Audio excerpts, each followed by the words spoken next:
It's okay. Off your mind, it's okay. Off your mind, Chai!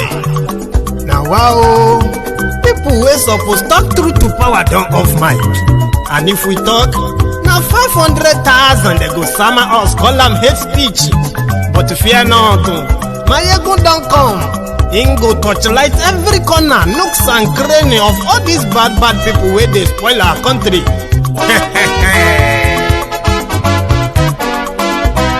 So my people make we laugh, oh yo yo. Maiyegun don't come, oh yo yo. My people make we shout, oh yo yo. Maiyegun don't come, oh yo yo. Maiyegun don't come, man of the masses, oh yo yo. Maiyegun don't come, oh yo yo. Maiyegun diary Politico, oh yo yo. Maiyegun don't come, oh yo yo. This one not the off in mind, oh yo yo. Maiyegun don't come, oh yo yo. And in the touchlight every corner, oh yo yo. Maiyegun don't come, oh yo yo. Okay, some people be they holla say they want the power. Chai, them be promise us say we go get light and power. Them hustle sote they can't get the power. But now they know they do anything with the power. Every day, dollar just they get the higher power over naira. See them talk say make we off mind, but thank God say Maiyegun don't come. So my people make you loud, oh yo yo. Maiyegun don't come, oh yo yo. My people make we shout, oh yo yo. Maiyegun don't come, oh yo yo. Maiyegun don't come, man of the masses, oh yo yo. Maiyegun don't come, oh yo yo.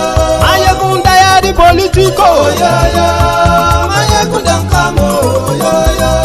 This one not they off in mind, oh yo yo. Maiyegun don't come, oh yo yo. Person where they do evil, no one make person talk. Them say that Maiyegun, that man too they talk. He do they talk. Say Maiyegun diary, he they hot like pepper. But every day then they take money in bulk. Woman picking they the street they hawk.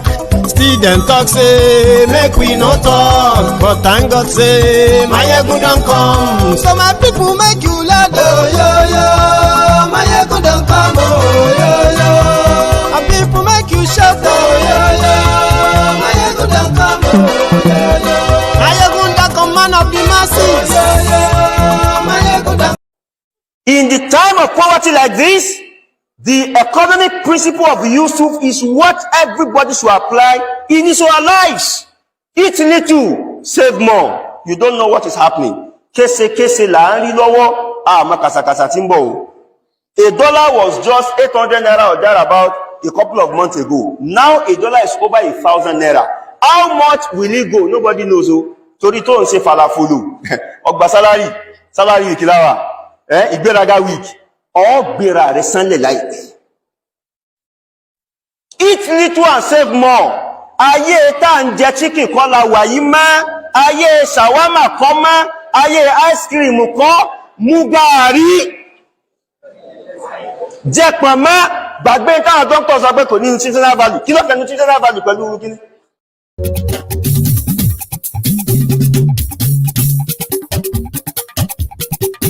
Hello there. Maiyegun diary, Maiyegun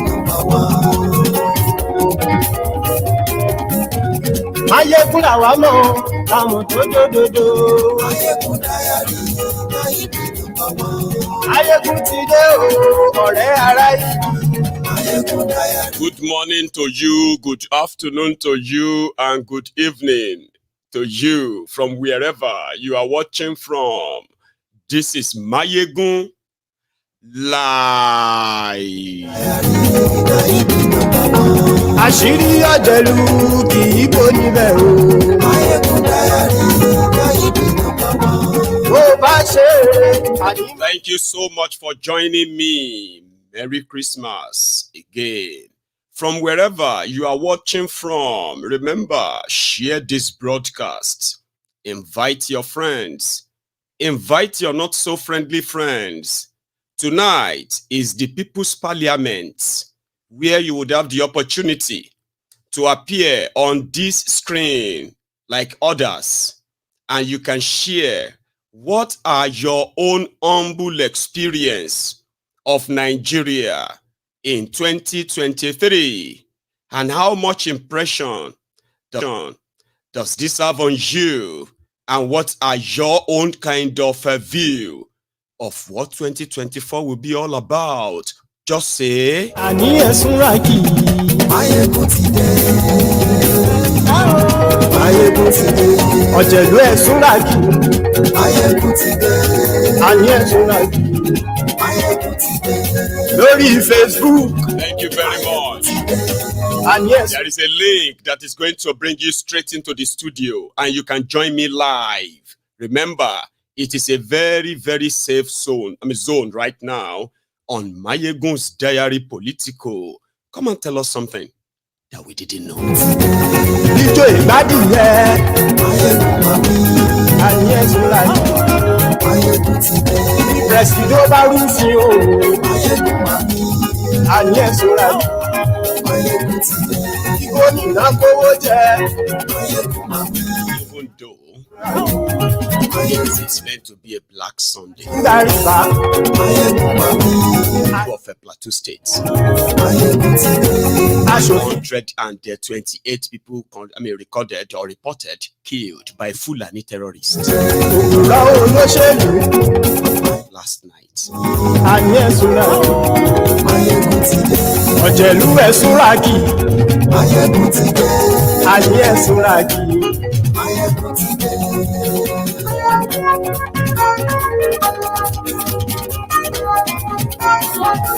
Maiyegun ti dé.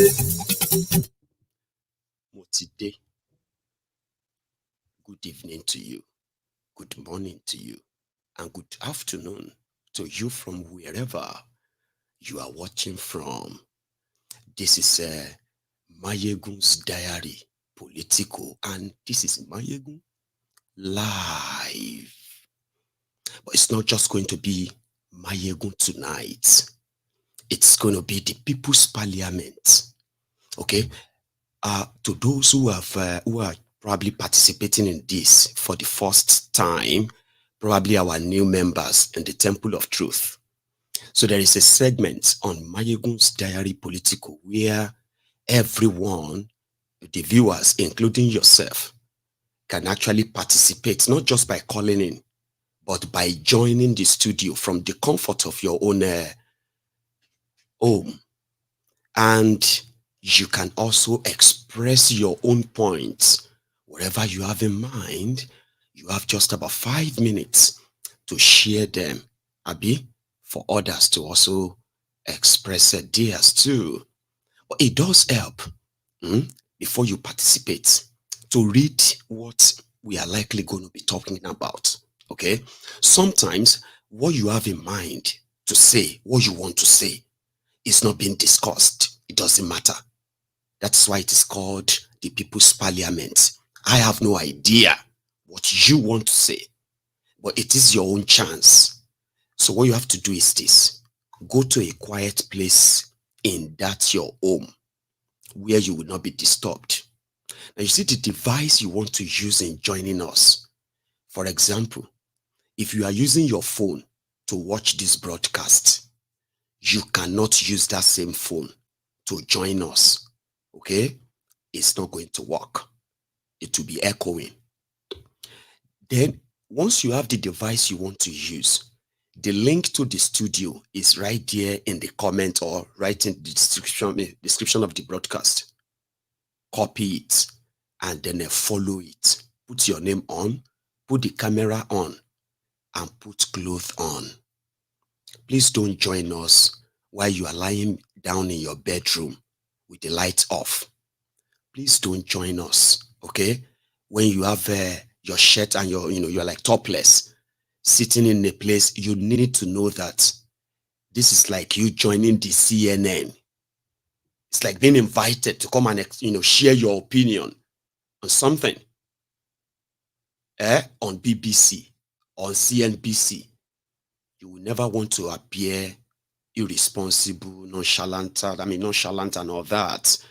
So I will see you behind the scene. If the camera is not on, if the room doesn't look like somebody I want to see on my screen, I will kick you out just to let you know. Then when you get kicked out, if you come back on again, I will stop you. You will never have access to join again. There's just simple instructions. So these are just the little you should know for those who are probably joining us for the first time. It is always very interesting, but before we get into it fully, I kind of always get everyone in the mood by giving us a catch-up of what is going on. Ladies and gentlemen, I don't know if you have seen that Confessor Shoyinka. Yeah, he met with Kolu, okay? And according to him, he went to Kolu to go and present a 7-point agenda. That number one, Tifnubu is stubborn. He personally told him 2 years ago that he stood and he should leave the place for young people. That's what he said. But Tifnubu did not listen to him. Now that he is the president, so Confessor now took a 7-point agenda to him and he said, I'm going to give him 1 year before I can begin to know what to say about Tifnubu. Okay, so I'll share that with you. I'll exhort it to the Abia governor, the one that the majority currently believe is the first time in 24 years that the Abia people are actually having a tiny tension, whatever your democracy has to offer in the last 24 years. It's been a family affair in Abia State before him. So he met with Kolu, and he also has something to say by telling you to kind of be patient. Tifnubu's policies are going to finally work, blah, blah, blah, blah. You know what I mean? I'll share that with you. And then, but before we get to that one, do you know, okay, let's start with that, because I want to see if there is something to say about the killings that happened in Plateau State yesterday. Baba, slaughter, genocide in the 2 local government areas, about 8 communities. The Fulani terrorists were just going from one village community to another, slaughtering wherever is moving. Men, women, children, everything. 128, that's the official. But you know now, just multiply that by 2, and then you get your original figure. Because they are still not unable to find some people. Fulani terrorists, armed to the teeth, in the middle belt part of Nigeria. Baba, it's like they are stronger than ever. I'm coming back to that. Confessor. My first visit. Well, actually, it's an embarrassing visit, because when I visited him the last time, it was to try and persuade him not to run for office. I think I've written about that. I told Politico and himself that they should please leave the grounds for young people. That was the last time we met, about 5 years ago. And I call him secretly Olori Kunkun, a stubborn man. So he ignored my advice completely. So I came to see how he was doing after neglecting my advice. Wanted to see if both he and his wife were weathering Nigeria as well as can be expected, and to wish them a happy Christmas. He's an old friend, as you know very well. And it was as a friend that I told him, don't run, leave this thing alone. But he ignored me. Now that he has decided to run, like Olori Kunkun you called him, are you convinced otherwise now? Well, you know, something you may have noticed about me, that most heads of state, when they take office, I always leave them alone for about the first year. I don't know if you've seen that, if you've noticed that. Because they need, I know when they come in, they don't start from ground zero. They often start even lower than ground zero, and they have to make up. So I have this personal policy, whether it's Obasanjo or Buhari or Jonathan, you'll notice that during the first year, I hardly ever say anything. And then people ask me, why are you not talking? I say, go and ask the last person whether I spoke during the first year. So I'm adopting the same principle this year. At the end of 1 year, ask me that question. So what would you like to see him do in the next... That's very simple. I came here with a 7-point agenda. and we had a very thorough discussion on those items. A town hall different from Blue. Bulaba. Laba. So we have to wait till December 2024 and all of that, okay? So then Alex sorted too. Who had this to say? I think I should just put them all together now before we continue our gist.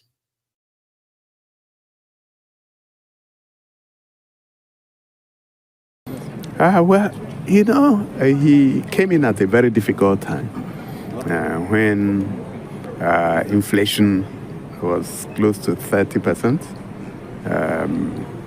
The debt, national debt, almost $40 billion. And then unemployment close to 33.3%. Then the management of the economy at that time was also a big challenge with almost 24 trillion naira printed, what is described as ways and means. So anyone that understands how the economy works will agree that it's a very difficult challenge. So one thing is that he has been very courageous, unifying the exchange rate and then removing petroleum subsidy, which actually had become a scam and costing us a lot of money. So those policies are good, but then they come with their negative sides. They come with challenges for an economy where over 60% of the population are living below the poverty line. So it's not going to be easy immediately, but I believe that if we are patient and if we go through the policies without compromising. Nuisance Lele. You know, when they lie, you can tell. Alex Otti faced the camera and he said Tinubu has been bold in his decisions. That Tinubu has been able to unify the exchange rate. Is that true? Do you now have one exchange rate in Nigeria? That's right, there's a nuisance in here.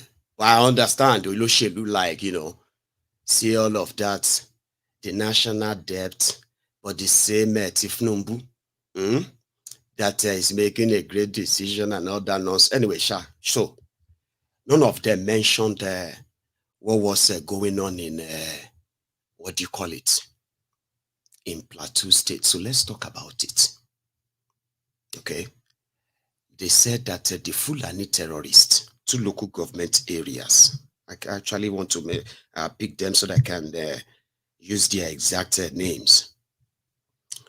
2 local government areas where they have killed 100, they put official, they said 128 Nigerians. Those are the bodies they've still found. Fulani terrorists were going from one community. As at yesterday, some communities, some people were actually on social media where they were kind of raising the SOS. So we are receiving reports that they are already attacking so village now. Oh, they've moved to another one. Oh, they've moved to my mother's grandparents, maternal this or that village. And it was like a killing galore on the eve of a Christmas.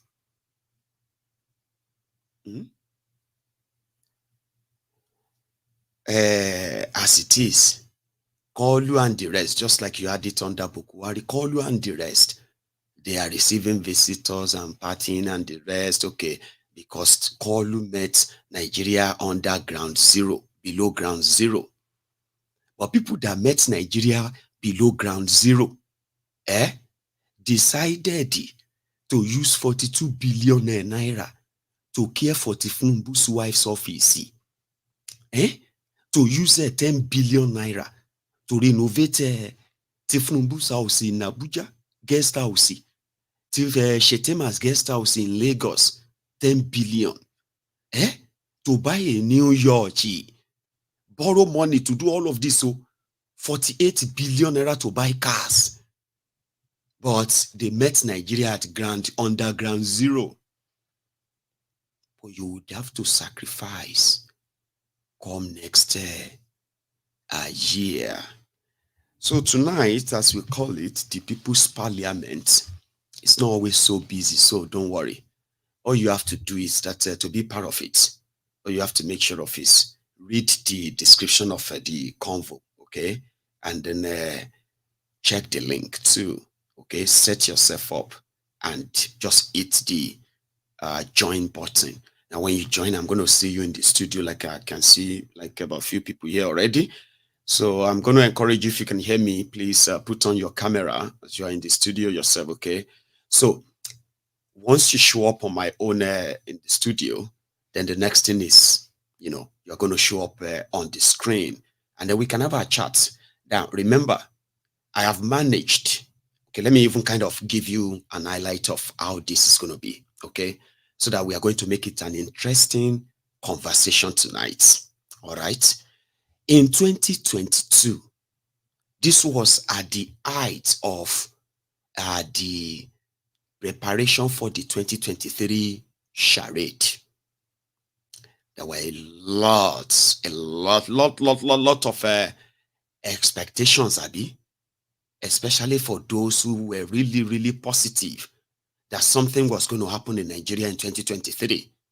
The obedient movements, and everyone who kind of existed then actively until the 2023 came, and then the drama that also enveloped it. Tifnumbu will be disqualified. Tifnumbu will not be sworn in. The judiciary will save Nigeria. Or the judiciary is done. Maybe all that stuff. They are like some experience for so many people. Because within it, a lot also happened. The tribal, religious tension brought by APC, Egbekegbe, that got so escalated that they killed people. This also humbled a lot of people about Nigeria. So in 2023, there were those who felt like, I am done now. Now this is all I wanted, and now, I now agree with Maiyegun. Let us just break this whole thing up. They were not like that last year. Some of you were not like that. Today, if they are talking about, let us discuss about breaking Nigeria and the rest, because of what Nigeria, the experience you have in this 2023. A lot of them that you've not really been able to share with everyone. You have been angry, and you have not been able to tell people why. For some reason, this 2023 gave you some different level understanding of Nigeria.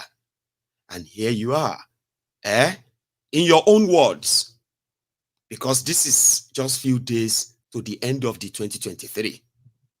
And 2024 is just right there. What is your own enthusiasm about that? What is your expectation of Nigeria then? And all of that stuff. That's what we want to have a conversation around, okay? So when you come on, remember, you have just about 5 minutes, okay? 5 minutes to kind of present yours, say yours and all that. Or if I sort of engage you, have a conversation around, well, maybe what you are talking about, yeah, you can have an extra. But always remember, for others. And to everyone who always love to join late, I have one advice for you. You can tell now that it is not busy yet. So that's an advantage for you to join if you want to. The moment it becomes kind of busy, okay, and you are like joining towards the end of it, that sort of kind of pains more, like, so I hope you take the advantage of that. However, while others are putting on their camera, I've only had just about 3 people who have put on their cameras. Please put them on, mute your microphone, and stay on there. I can see you, and I don't know if you can hear me too, but I can see you. So I'm not sure if you can see me, but anyway, I can. And therefore, once I realize that you are set, we'll come on board, we'll do it as we do it, and then more people join us as we continue, okay? So please, use the chance that it is not so busy now. So, talking about some of us who have seen through the charade called Nigeria, that Nigeria has already been divided. But some of you who are yet to grasp that reality are those who are thinking there's still something that could save Nigeria. Some are saying that, leadership. Once Nigeria have good leadership now, everything will change. In all those things you are kind of picturing and hoping about Nigeria, there are some of us who have seen beyond that. We might be young and we might be older. It doesn't really matter. Sure, you get. It doesn't take much to understand Nigeria. Like I said, if you are joining me, please don't lie down in your bed, okay? Don't lie down in a bed and make it look like you are just somewhere in your bed, like talking on those Instagram videos. This is not Instagram video. It's not a TikTok video. It's like a proper presentation, So please, and then make sure that it's light so that we can see your face, okay? Put your face on on the camera that we can see who is talking as well, all right? Please, somebody just popped in there. It's like they just woke up on their bed and they put on that. So please don't. Yeah. If for those who understand Nigeria well, okay, in Nigeria, they have one constitution. And that constitution is called the 1999 Constitution. Now, the 1999 Constitution is not written by the people.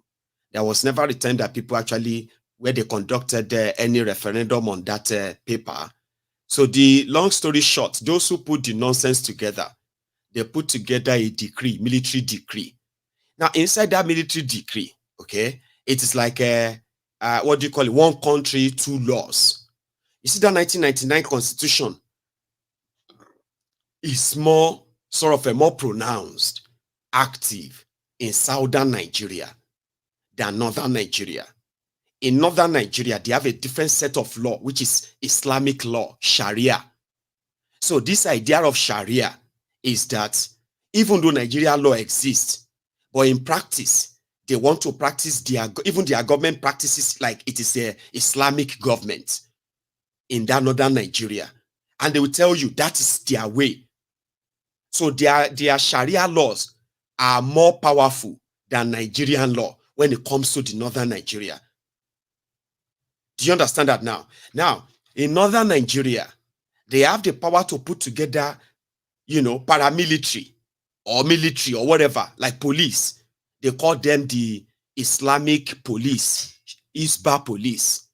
Now, you see this Isba police, Nigeria law says as a Nigerian, you can live anywhere you are, anywhere you choose to live. You can live anywhere you want. That law is not true. Sure, you understand that? Then you can practice any religion of your choice. That is not true in practice.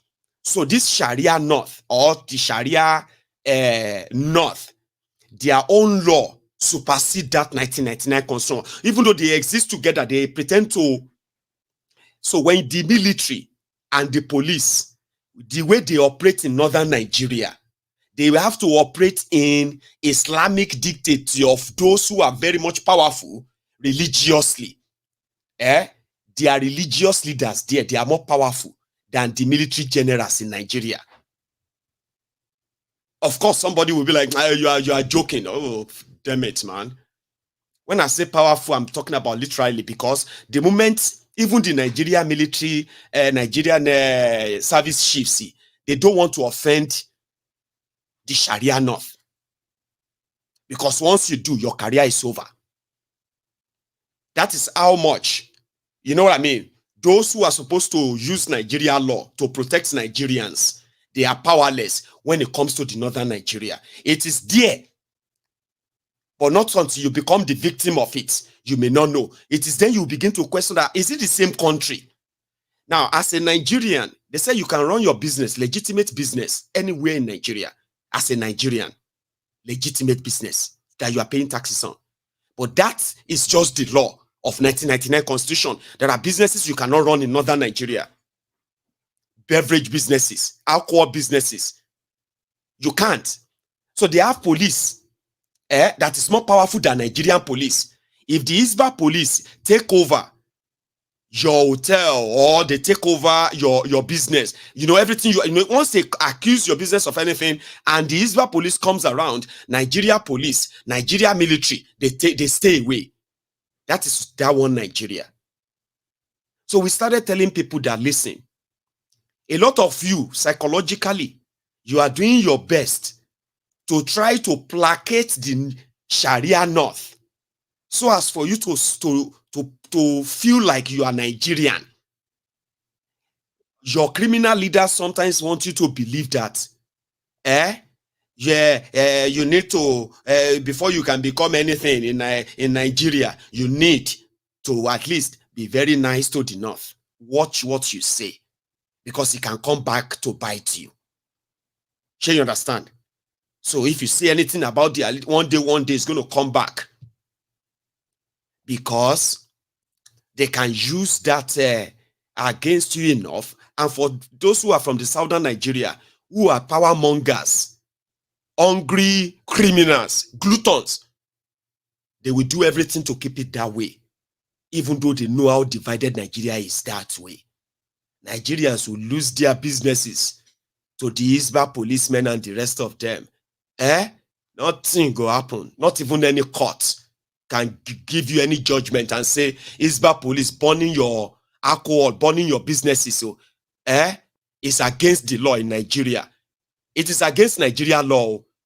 It's against Nigeria law for them to attack your business. So they have no constitutional right at all.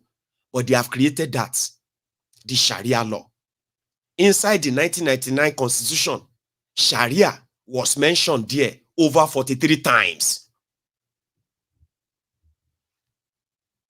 Sharia, Sharia, Sharia, Sharia, Sharia, Islamic Sharia, Sharia, over 43 times mentioned. But the people, do you have any right you can call Catholic right, something like that? Because it's religious. Where they want Sharia, all of now will be Catholic. They're supposed to mention your own whatever law in your own book and your religion too. All of us will be Ogboni. They were supposed to mention the Ogbobos there too. But Sharia was mentioned there, and people of Nigeria, people, was probably mentioned like maybe one or twice. That is inside that Nigeria that all of you I pledge to Nigeria, my country, to be faithful, loyal, and honesty. But when you know, you tell yourselves and say, this northern Nigeria is the problem of Nigeria. Underage voters, Alimajiri, this and that, rigging election. No, you know what I mean? You are deceiving yourselves, but I know that. That is why people like me believe that whether you realize it sooner or later, we are all going to arrive at the same kind of point where you know that it is not that we wish Nigeria evil. It is because Nigeria is built to be the way it is. And if you value your life, if you really, really cherish your future, especially that of your children, you cannot continue to defend the status quo. So as you are preparing for 2024, Kazina Isba, they have also opened shop. They've launched their own Isba in Katsina. They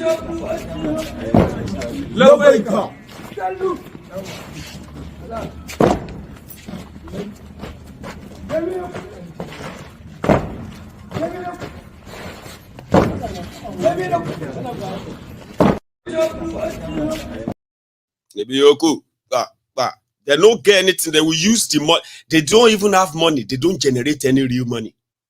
They rely on the federal allocation from the crude oil and tax money. VAT, all those taxes. So that is the money they use to buy them uniforms. And guess their job? Their job is they are moral policemen. They will go to hotels and look at those who are, who are boyfriend, girlfriend coming to hotels. That is haram. They will arrest them. They will shave the head of those who they believe that are wearing some hairstyle that they don't like in Islam. They will shave their head. So whenever they realize that somebody committed blasphemy, they will arrest them, take them to Sharia court, sentence them to death. That's what they are grouping them for. They have nothing to add, no value to add to anything, but they will collect allocation every end of the month, and they will pay them like that and say they are doing the work of Allah in that, what do you call it? Anyway, I'm going to bring on the parliamentarians that have shown sort of readiness and consistency that they are still there. So please, you can mute your microphones so that when it gets your turn, then we can, you know what I mean? So Merry Christmas. So by the way, everyone. Merry Christmas, Merry Christmas, Merry Christmas. Prince Jejeman. Baba Tukaro Mike. Merry Christmas. Okay. Everybody. So you are the early callers tonight. So which means that we can start. Others, I don't know why. I think some people are kind of camera shy sometimes. Or some are just testing it out like, is that me going to just come on the screen like that? Yeah, you are. You are welcome to joining us on the, the Temple of Truth, the People's Parliament tonight. So, dear parliamentarians, the way we are going to do it tonight is we have all experienced this Nigeria of 2023. A lot happened, a lot. So a lot of us have had more experience about Nigeria now than you had a year ago. So now that we are going into 2024 with your own experience, either humbling experience or a sort of recertification, or what should I call that one? Like something to reascertain your conviction that we know it and we are not wrong. I know I am not wrong. And I'm not really surprised. So we would like you to kind of make it about your experience. And then you can then share on whatever else you have in mind tonight. So we'll make it as interesting as possible. And we hope the network is going to be our friend on our side while others join us, okay? So I'm going to start with Jude. He's been there for a while. So I'm going to start with you.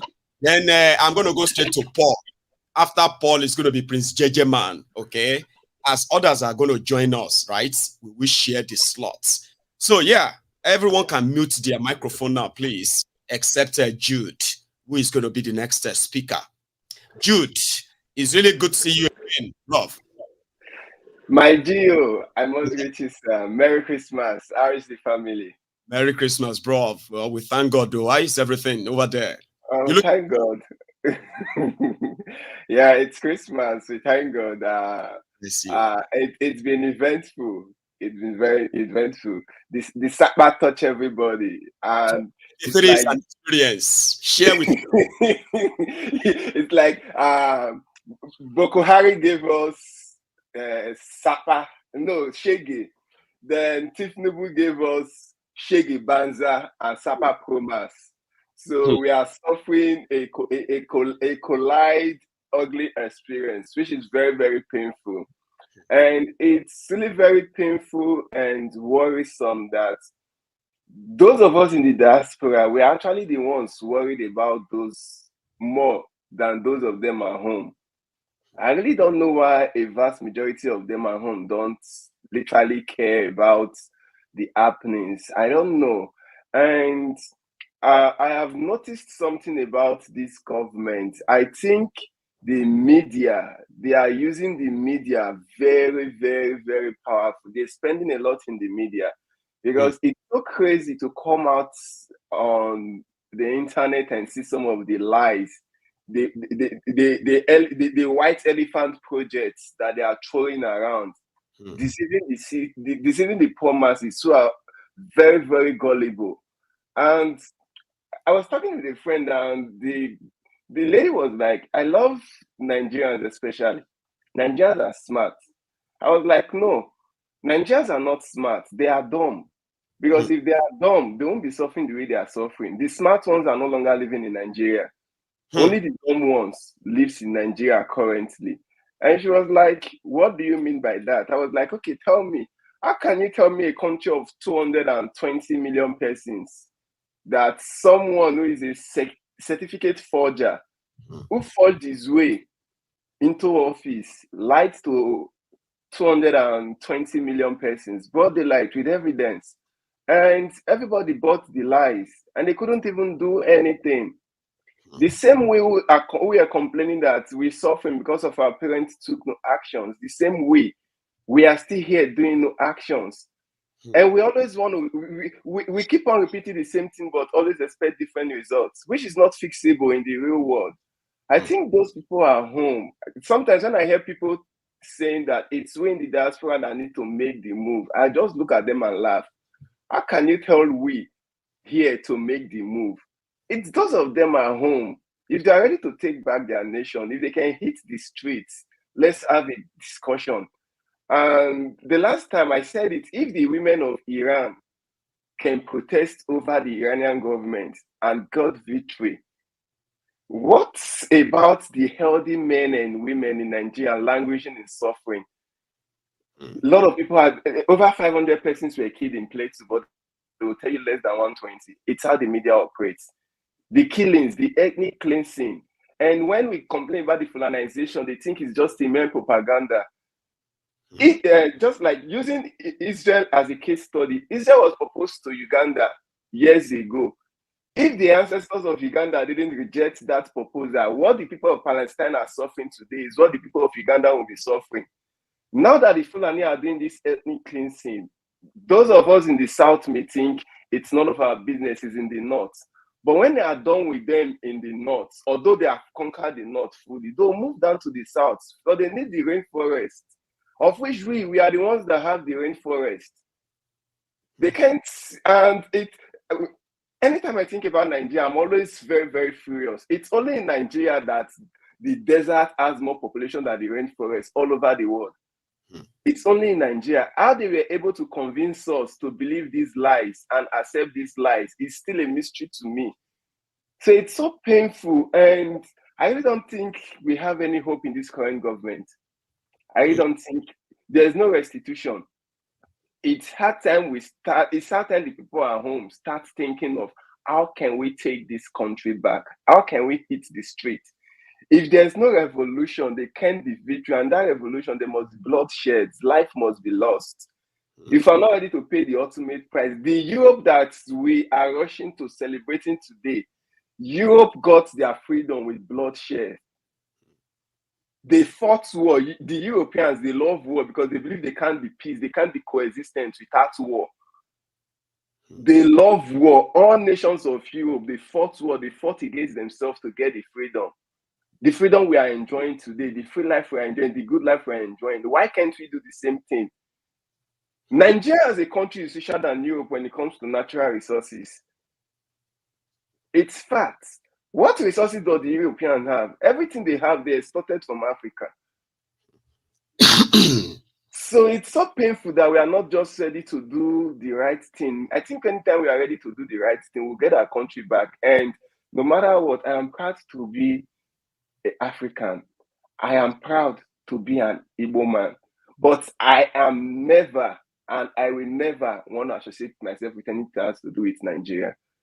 Because having the name Nigeria alone, when they will look, I had an interview some couple of days back. After the interview, the lady asked me, "Are you really sure you're Nigerian?" I was like, "Yes." And she was like, "It's not in our company's policy to employ Nigeria, but I'll work with you." And I was like, "Thank you, ma." So just imagine my nationality almost cost me a job. So I don't want to associate myself with anything that has to do with that failed state. So the earlier the people at home start thinking of what to do, how to hit the street, and you don't just have to wait for who to lead it. How can you tell me that a family of 4 has to survive with less than $50 in a month? What is $50? That's not even what kids take to school to spend for lunch in a day. That a family of 5 is going to live on in a month.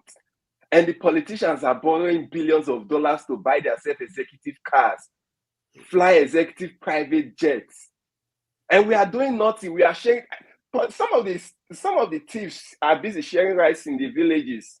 Yes. And you see the same people who are suffering, they are clapping for them, dusting their poverty validation cards to vote them in 2027. It's so heartbreaking.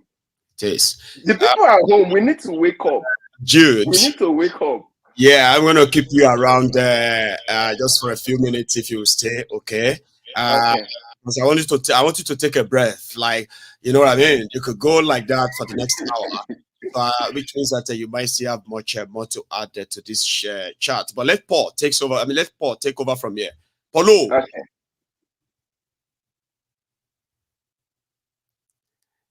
can you hear us, Paul? You will need to unmute yourself.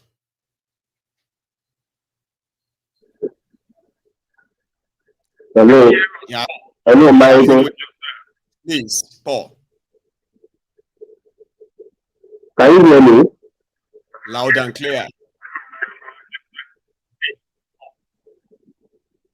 Can you hear me? Go ahead, go ahead. We can hear you. Yeah, go on. Okay. I first of all, I want to wish everyone a Merry Christmas and a Happy New Year.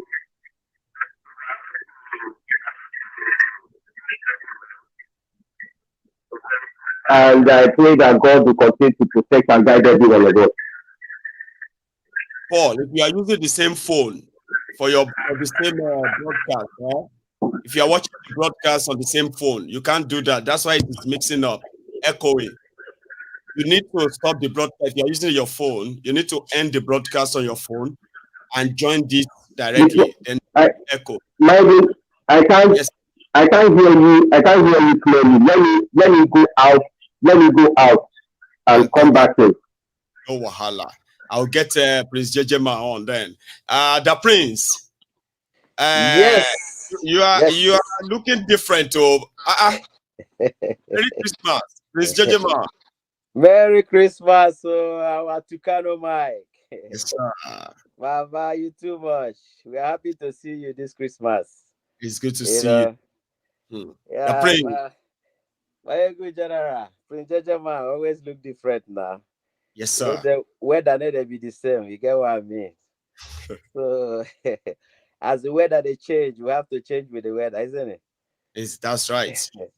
Yes. So, yeah, Merry Christmas. So, the Temple of Truth, the great fans. This is our own BBC, CNN. And Al Jazeera, name them. Okay, this is one of the greatest media station you can ever glue to. And I want our people to continue to share this platform. It's the only one of the best organic platform you can ever glue to on YouTube or social media. Okay, so please let us continue to spread it wide, like it, so that you can boost the program online. Thank you so much. Greetings once more to everyone. First of all, I want to. Yesterday, I was pained because I was calling and couldn't get into the station because of what you just informed us today. This happening in Plateau.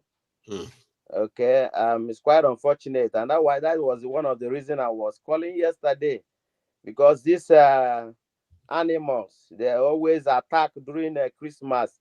We can remember the Christmas bombing, and the attack in Benue was on 1st January, some time ago. These are the time, festive time is the time they usually move out to attack. When they know that people are happy, they want to cause pains, they want to cause destruction. This was one of the reasons I was calling yesterday, so that I know that your platform is a platform with a great voice, and I want our people to get that information in time, and it's not yet over. They are still positioning themselves other places. People should beef up security. People shouldn't just go up and down enjoying drinking. If people are fighting at the same time, let your protection be around you. Let your protection be around you. Don't lose guard of your security. It's very, very important, because these marauders, They are being aided and abetted by the government. That's the irony of it. You know, Madanjuma told us they are colluding, they are colluding. You know, he said it very authoritatively. And our people should not take it for granted when you get such a weighty information. You know, Nnamdi Kanu also has been shouting. He went to our people in US and all over the world, advising them or asking them to raise funds for bullets and guns, because these people, they are coming. You know, he has seen it. You know that they are coming. And that's the reason why they are still all over Nigeria in our forests. The Ruga agenda is not yet over. The Metiala, they are underground now, you know, planning heavily. You understand? So that's the reason why IPOB is not loose garden. You know, the election did not take us unaware. The selection, so-called selection, the Trumbu presidency did not take us unaware. You know, we have foreseen everything. Our leader, Mazen Nnamdi Kanu, you know, opened our eye to see that their PVC was useless, and they are caught even that these people, they position themselves everywhere. The Fulani herdsmen terrorists, you know, they position themselves. They are the one that owns the ISWAP. They are the one that owns the Boko Haram. There's one that owns all the most dangerous terrorist group in Nigeria.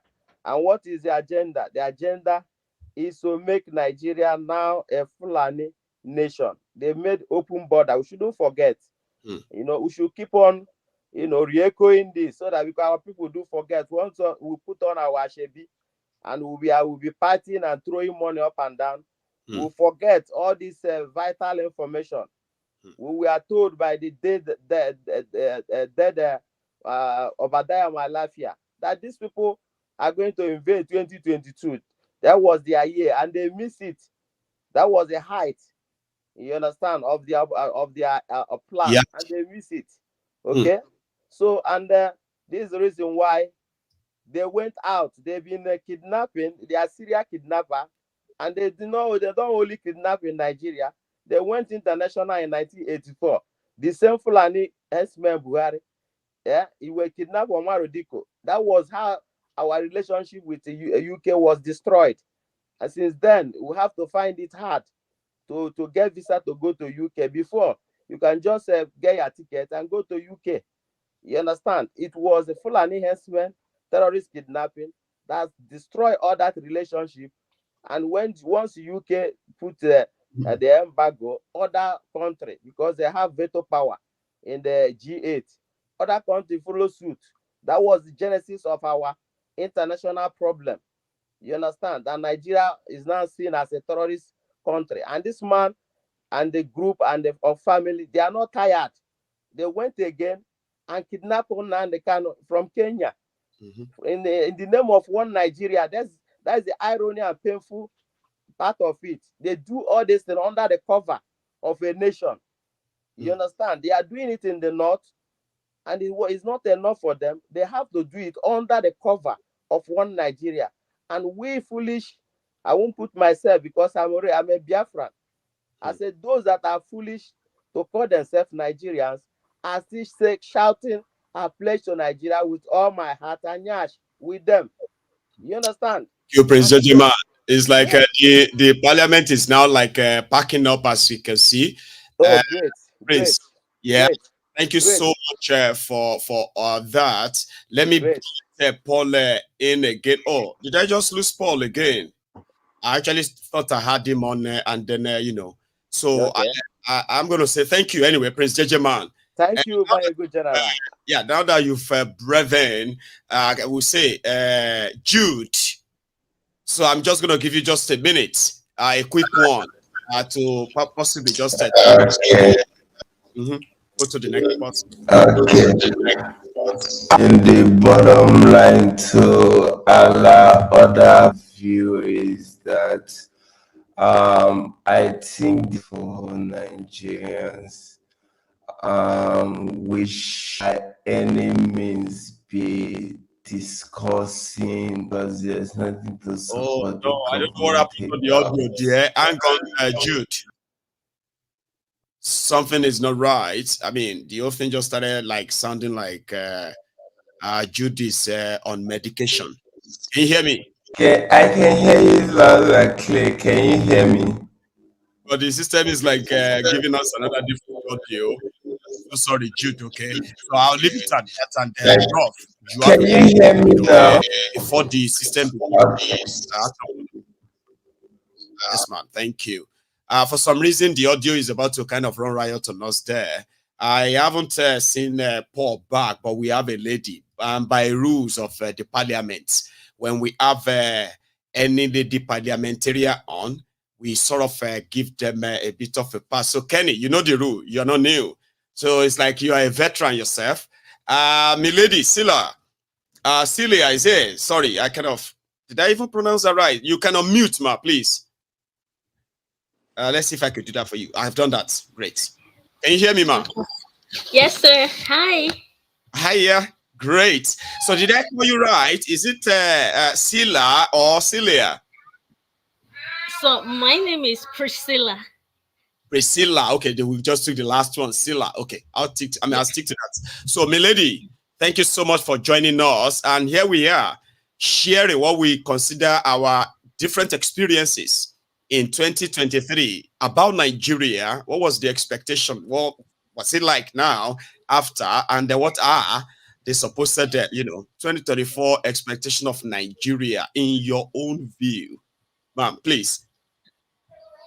Okay, thank you very much for opportunity. And this is the one you see that says Garba Life. So this is me. The one on the chat you see, Garba Life, that's me. That's brilliant. That's finally. My YouTube. You see, yes, sir, that's my YouTube channel. I'm so happy to meet you finally. How are you? Fine, sir. Thank you. Great, ma'am. Thank you, everyone. I'm just so happy. This is the best Christmas. Okay. So yes, my expectation, at first, I'm so disappointed at the outcome of the election.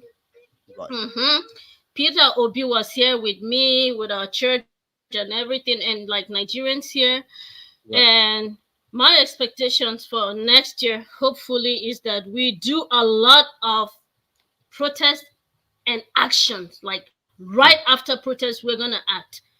And I don't know how we're going to do this, but the other day, I'm not sure how to say her name. Is it Cham or that lady? She was like, if you're going to do anything, let me know. I'm going to come out. That's me right there.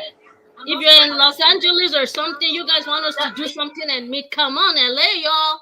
We need to do something. We need to speak. You know, I'm sounding like this because I'm from Southern Kaduna.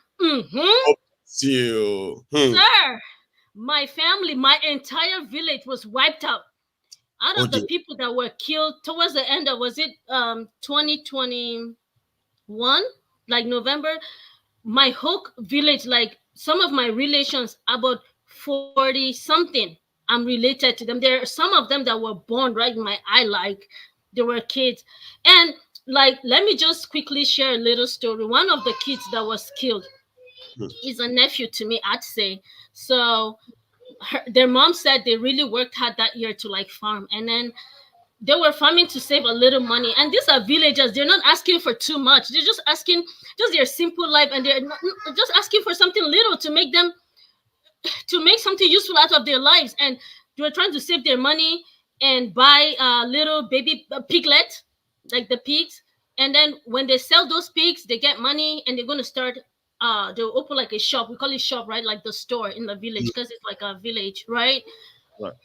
They were not even given the chance to even live to that dream. That little simple dream. Who does that? What kind of country?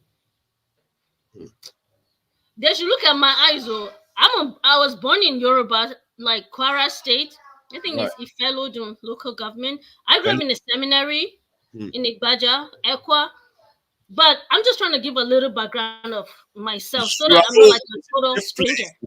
It is a safe place. I actually have to put it in the description that it is a safe place where you are indeed, because whatever you share with us, right, you may not have an idea. You said it earlier that, oh, it's an opportunity. You are so happy for this. No, we are opportune to actually share this minute with you. And like many other people we are sharing similar with, right? Because when you share your stories, okay, there are a lot of people who watches as well, right? That they have been trying to put it into context, what they are hearing about Nigeria and sometimes what they see. So when we have people who have the personal experience to share, it's golden, it's precious. So we're happy to share this with you. It's a safe place, and please, no, don't hold anything back that you don't want to hold back, and keep everything that you don't really want to share. This is a very safe place. Please continue. Okay, thank you, sir. So when they killed those people, oh my goodness, I tried to reach Adiola Fayon, and I sent her something on Messenger through Facebook. I'm not sure she got it, because I can give you guys like first-hand information about Southern Kaduna and the crap going on there. So, but you know what? I'm glad that people are standing up, even in their simple ways, trying to. It's so sad that my mom was telling me of even little children, like like small children holding sticks. Even little children, primary school children holding sticks and walking around like they're little protection because the government didn't stand up to them. Wow. Yeah, they're holding knives. I want like the little children. I'm like, how can they grow? And this woman, is it Remy, the Tinubu's wife? I think was it her? Because I tried to keep up with Nigerian news, like our channels, guys. And is it Arise? Anyway, so they were talking about giving something that has to do with like education for our children. Like when she did orphanage, like the orphanage children. At the time, yeah, something like that yesterday. And she's like, so that, you mean when she was the first lady of Lagos at the time, yeah? No, just yesterday. She was like hosting, is it yesterday or day first day, like children from an orphanage? Yes, it was yesterday. I'm like, wait, what is she talking about? The only time children can have opportunity to go to school is when there's safety. When the environment is safe, they go to school and they live a normal life, they thrive. But when there's insecurity, how can children go to school? We can't give birth to children and see our children die before our eyes. God forbid. We're not going to bury our children. They should bury us. What the? I mean, so I'm not going to say too much because it's going to like spoil my Christmas, because I'm just shocked at what you're saying that happened in Jos. I didn't even know that something like that. What is it? Some place in Plateau State? Because I live there too. So, but what is going on in Nigeria? It's just time to act. I'm telling you guys, it's time to act. Even if we're like, even if it's just 5 people, we can protest. Yeah. Do you have that sort of, enthusiasm that 2024 could bring, if not an end, but a close to an end of the docility of people, where people seem to be sort of powerless, like they won't do anything? Like, do you have any sort of, incline or something that probably like 2024 could be the time? Just randomly, would you think of that with your experience so far? The experiences in Nigeria make the situation look hopeless, right? But the truth is, the only way forward is to act. It's not even this protest. I don't know why Oga Peter will be again. I beg, if you no go do, just stay for side. Because I think that this is why this thing is escalating. And even his Shaware, I don't know how to say his name. Shaware. Thank you. Someone, was it you or someone said maybe they wouldn't have done the ceremony or something would have happened before that swearing in. I mean, if we don't act at the right time, I'm sorry. So we just need to act. Peter Obi wants to keep a clean file, and he's not holy too. None of us, none of us are saints. So, I mean, so many people are pissed up. So many people are disappointed. So many people are in pains. Young people are having high blood pressure. That's not right. So, but next year looks like it's going to be, I don't know. I really don't know. I don't want to say hopeless, but if we act, guys, man, that's all I have to say. We'll see how that goes. 2024 is just about a few days away, and it may start slow, and it may start somehow. However it is, 2023 experience has taught a lot of you that you may not, you can't rule out any shock or any surprise in Nigeria anymore with what is going on. But yeah, we'll see. Thanks a lot, milady. Celia, Thank you. Okay.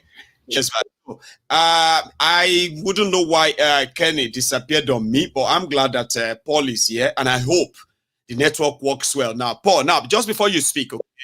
Paul, you cannot use the same phone that you are watching this broadcast on, okay?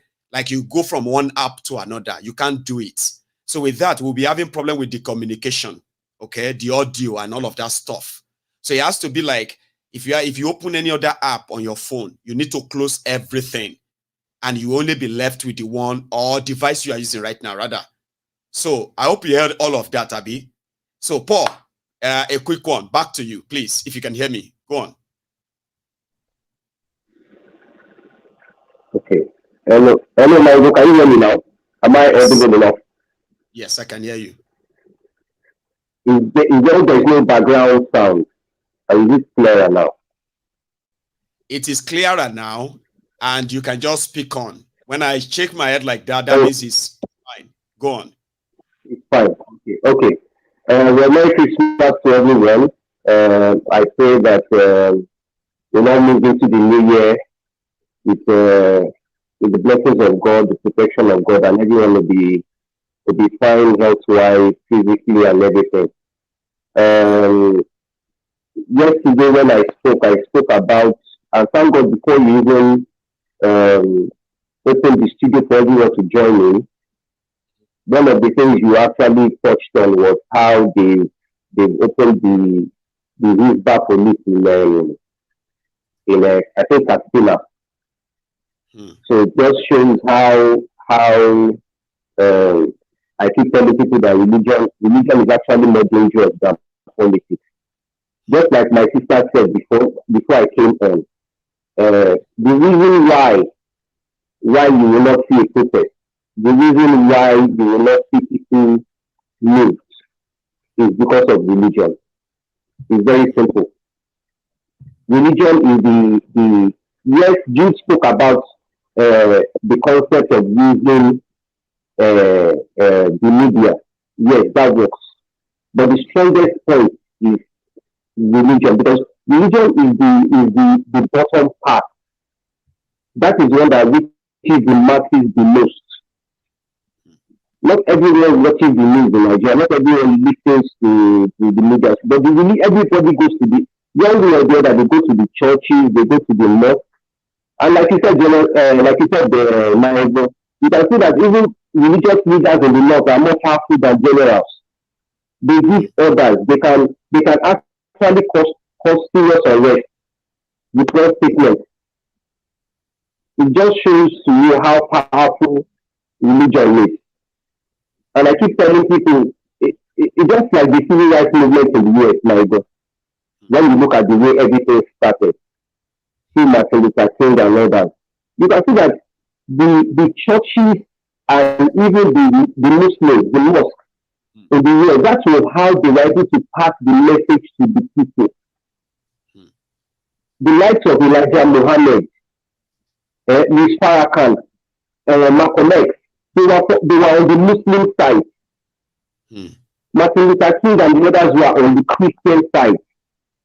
But they were both firing the same message. The same message. They used religion, they used the churches, they used the mosque to awaken the consciousness of the people. But can you say staying in Nigeria? What are the messages that they are passing on in Nigeria? They are passing the messages of falsehood. They are prosper in a reckless economy, an economy that does not work. You understand? So religion has definitely killed a lot of consciences. It has killed a lot of minds. So if you are listening to it today, you feel as we go into 2024, you know, we spoke about the 2023 election that it will just be the same old job, you know. Like you have always said, now is the same script. You understand? Now we are going into 2024. Everyone is, like my sister said, we are feeling people should prepare. People, they can't. They be programmed to stay. It's just like your pet dog, now is that you taught the dog to be quiet. They are sit down there. That is how Nigerians are. They be programmed until the churches rise up to the occasion, until the mosque rise up to the occasion, until the traditional worshippers, until everyone begins to speak the truth. Nigerians will not wake up. This is simple. It's not. There's no. It is not magic. You think we are to just start one day. How does it want to start when the consciousness is not there? How does it want to start? So Nigeria is still in limbo. 2024, it will continue. Don't expect any changes. That Tinubu is already positioning himself for 2027. Right in front of us, maybe people are not even listening. So people have even forgotten that Yakubu is still the INEC chairman. He has not been released. He's still there. So who is going to win the next election? This is the now push will be again. Another person. People now start running around the back. Maybe we can do this time. The new work will be the last time we tried, now we can do it.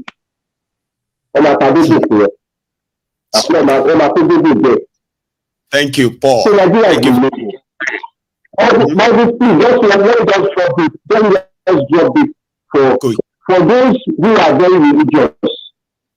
The only religion that is pure and undefiled before God, before the presence of God.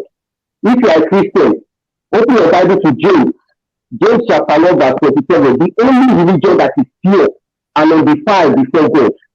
James chapter 1 verse 27 says, pure religion and undefiled before God, and the Father is this, to visit the fatherless and widows in their affliction, and to keep himself unspotted from the world. That is the only religion that God sees. Not your Adonai, not your liberty, not your Yakilele, not killing yourself over men who share the same red blood like you. Who will stand glory and ordinary in the presence of God. The same way you yourself will stand. They are men, they are not God. Thank you very much. God bless you. Paul, I appreciated that effort because of our time as well. Now we are going to have to share this slot that we have more parliamentarians online right now. So Kenny is going to be the one to go next now, okay? And then Danny, thanks so much for your patience. I love that. You have been very kind of, attentive and then like following and all that. So thank you. You are going to go after Kenny. Meanwhile, Sir Theophilus, I am going to come to you as well after Danny, okay? Then I will come straight to Saulu. I will actually Sir Chris, my Ryan, you are going to be the one to hold the baton for the next step. The parliamentarians that will join. So we will make sure that people should get their microphone mute. Kenny, is that from your side? That's quite loud. Yeah, so I think it's better now because it's yours now. No, you cannot mute because you are going to go next now, sir. Please. Okay. So how about now? Is it better? It's better now. I wasn't sure where the sound was coming from. So yeah. Well, it's Christmas actually. I have a lot of visitors. I have. Bless you. Today happens to be my daughter's birthday as well. So yeah. Okay. We are not gonna hold you too long. all right. Okay, thank you so much, Maiyegun. I'm glad to be part of this event today as well. I want to wish you Merry Christmas and all the viewers as well. I wish you a Merry Christmas and you have a good Christmas experience this year. So without taking much of time, you see, I think Paul has actually mentioned one of the major roadblocks or bottlenecks that we see, or I mean, that's going to be like an impending, thing for us in 2024. But I'll start very briefly with what are the lessons learned in 2023. Lesson learned in 2023 is that for me, I've seen another level of state capture, right? And then the second point is that I've seen the level of, the election manipulation, so that bar has been raised, all right? And then going forward, trust the political actors. They will take it more, higher until people explode eventually, So for me, I never believed what I saw, what I hear during and before and after the election, and also in the judiciary process, So for me, lesson learned in 2023 is that they've rose the bar beyond my expectation, and I'm pretty sure beyond everyone's expectation as well, right? People can believe that election or somebody can actually come in, hijack the whole institution, and then come before everyone and start lying back. Before now, there's some level of decency, but right now, the decency has totally gone off the roof. Right. So for me, it's another lesson learned. So where are all of these things taking us to in 2024? Which it's a very big question mark that we all need to strategically sit down and look at to say, okay, hey, do we actually understand all of these events, the implication of that? Obviously, some people do, and they can see the reality of the day in terms of how it's impacting the economy right now, So however, a lot of people still don't understand how, why they are where they are, why things are what it is to now. It is not by chance. It is by design that things that are happening right now are happening because the political actors, because of their actions, their decisions, and people need to really, look forward to see how they can really, hold all of these people accountable or demand for change. I understand the fact. In fact, that's one of the reasons why myself I support Yoruba Nation. I've been, I've mentioned it several times here. I've been an advocate of Yoruba Nation. I haven't gone through. I've been studying Nigeria for over 15 years now. Sir. And I've come to the point where I'm on the same page where Professor Akitoye is, in terms of how we want something to work for ourselves, how we want to build our things, So I'm on that same page. And sometimes when I see people making comments, sometimes I have to leave everything that I'm doing, if I can, and talk to the person and say, hey, man, we are on page 19, but because you are just opening chapter 2 of your Yoruba Nation book or the playbook, you think that you can make comment, and this kind of comment shows that you have little knowledge about what's going on about you, or an ignorant, kind of comment. So where am I going with all of these things? Looking forward to 2024, the citizen, the Nigerian peoples need to take more responsibilities and stop looking at the religion or the tribal, all those, nonsense that the cards that the political actors are actually using.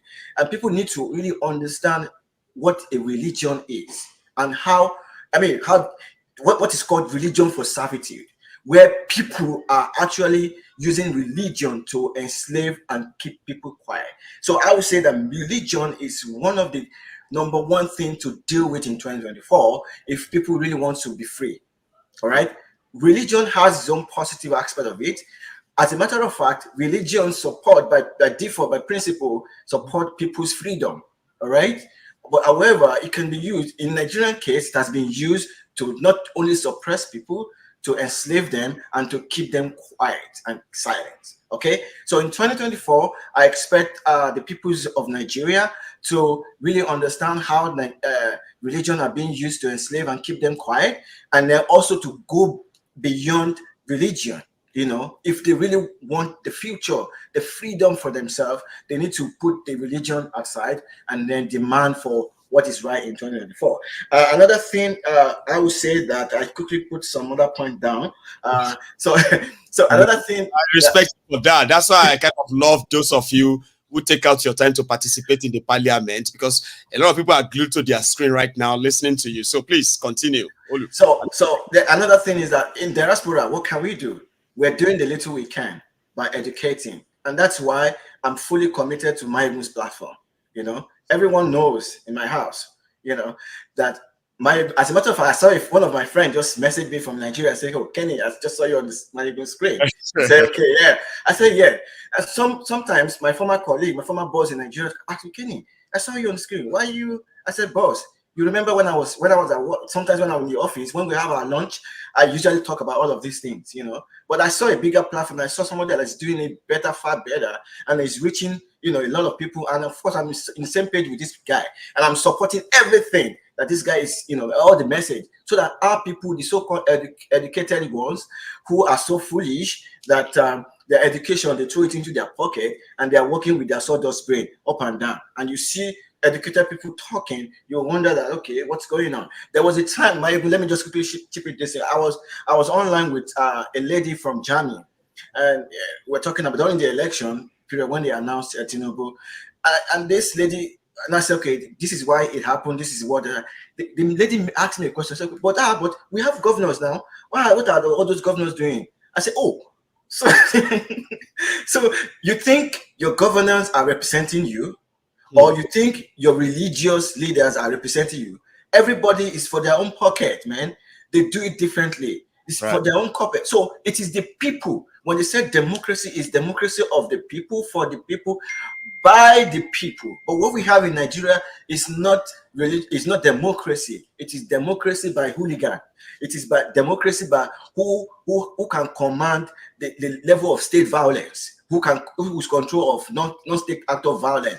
And Maiyegun, mark me, I made a comment last time when we had the parliament, during Obi's birthday, if you can remember. Yes, I said that nothing will happen. Tinubu will do everything possible and we will stay there. Nothing will happen. Has anything happened? No. So now going forward, the political actors in the northern Nigeria, they are learning. This is a new call for them. It's a new learning call. How things are being done. Trust me, Maiyegun, they will wait patiently after Tinubu. You see, after Tinubu, they will take it to another level. They will take it to another level, to the point that, you see, you will now look back and say, so Tinubu was a little bit decent. All of this will even be like a child's play then. It's child's play, you know. It's a new thing that the bar has been risen. All right. So if people don't act in 2024, they'll keep raising the bar until everything explodes on everyone. It's not as if we want the doom to happen in Nigeria. But I want to come back and invest back in Nigeria. I want to do a lot of things, but I can't do it. I can't do it. Why would I do it? I have a lot of people here, they've been here 30 years, 40 years. They are regretting putting all their investment in Nigeria and building to thinking that, okay, they will spend half of the year in Nigeria when it's cold here, all right? And the other one, they will come back. But right now, everything is just in shambles. They cannot even go. They cannot do anything. They're just complaining all around it. All right. So if we came here recently cannot do anything. Those of us who are younger now, would we ever be encouraged to do same? Yeah, we're not encouraged to do same. That's why for someone like me, I'm putting my voice, I'm lending my voice right now. And to be in the diary, when the time comes, I say, okay, when I'm talking, look at me. I added my voice. Go and check MaiyegundsDiary. Go and check this one. Check that. You know? So in 2024, I'll encourage everyone, both in diaspora and in back home in Nigeria, they need to take the bull by the horn. All right. But us in diaspora, we need to keep encouraging them and keep talking to them. I know by the time the level of information gets to the grassroots, maybe things would the people would rise up and then demand. That's my own take. My level of optimism. Okay, I love it. I'm not looking forward to it. So much, Kenny. I'll leave you with everyone. Merry Christmas, Baba. Okay. Yeah, so okay. Thank you very much. Yes, Baba. So, Danny, just because it is the tradition, we have a lady that we just have to give us a courtesy. All right. And then, and you know, I'm just gonna have Princess Balu to take that show, but I'm still gonna need your permission, okay? I know it's been like nearly an hour there. You've been waiting. So, but you're a gentleman, I believe, dear ma'am. So, Princess, you would have a shot. How are you? Merry Christmas. Merry Christmas, everyone. Merry Christmas, Maiyegun. Christmas, so Princess. Yeah. It has been a roller coaster. You can joke with the on your hair. It has been a roller coaster. We've had it bad. Some had it worse. Some had it worst. You know, some are having it very worse, bad at the moment. From election, from campaign to election, from primaries to buying votes and buying delegates, you know, delegates that are meant to be professors, you know, rigging in illiterates, and from war in Ukraine to Russia, from genocide in Israel and Palestine, from every of this thing. There was a time I called in on the program. I told you something, you know. I told you people will not revolt. They won't. I told you there is no protest that has ever happened apart from NSAS that has not been sponsored in this country. And the people that are sponsoring the protest, yeah, that were sponsoring the protest are the ones in power now. That's right. There won't be much. Practically everything has been weaponized. When someone said earlier that the media has been censored, the media has been a weapon all along, even in the diaspora, even abroad where you guys are. The media has always been a very massive weapon to the elite. Your food, what you eat, what you put in your mouth, the water you drink is controlled. Religion on its own is a weapon. I said it on this program sometimes ago that it's like a pyramid, like a triangle. Yeah, you see that triangle? Yeah, there are 5% of people up there. Yeah, 1% elite. They are there up there. Then the police is next on that line, you know, to enforce whatever the 1% up there, to enforce it on the remaining 95% of us. Then your religious leaders, you know, the likes of Adeboye and Kumuyi, Tolomabami, Shemoshe, you know, the likes of them are on there, on the next level. They won't tell you to fight for your right. They won't tell you what the Bible said. They won't tell you there are verses in the Bible that Jesus was angry. They bring the foolish Jesus that we, you know, they present him in a kind of way that you have to be dumb. They won't come out and tell you that Simon Peter, they carry weapon about. Yeah. Ijawa, Ijausi, Simon Peter Mawa always guiding it. Where did he see the weapon he used in cutting someone's ear off? Oh, no, tell me, Maiyegun, I don't understand these things, oh. And I promised myself, because before coming here this night, that I won't make any noise. Where Simon Peter see knife where they call person here? Like now, because miracle happened for that place, I made a record out for Bible. Oh. If there was no miracle there, we might not have heard about it. And now that person, yeah, carry weapon, yeah. And did Jesus ask him to throw the weapon away? No, he didn't. He just said he should put it back. Then Jesus comes, put super glue for the ear, comes staple and back. Now just that's the miracle. Ijawa, Ijausi, Jesus were always guiding. Jesus go gudu ni kò fìgbà kan túra lẹ̀.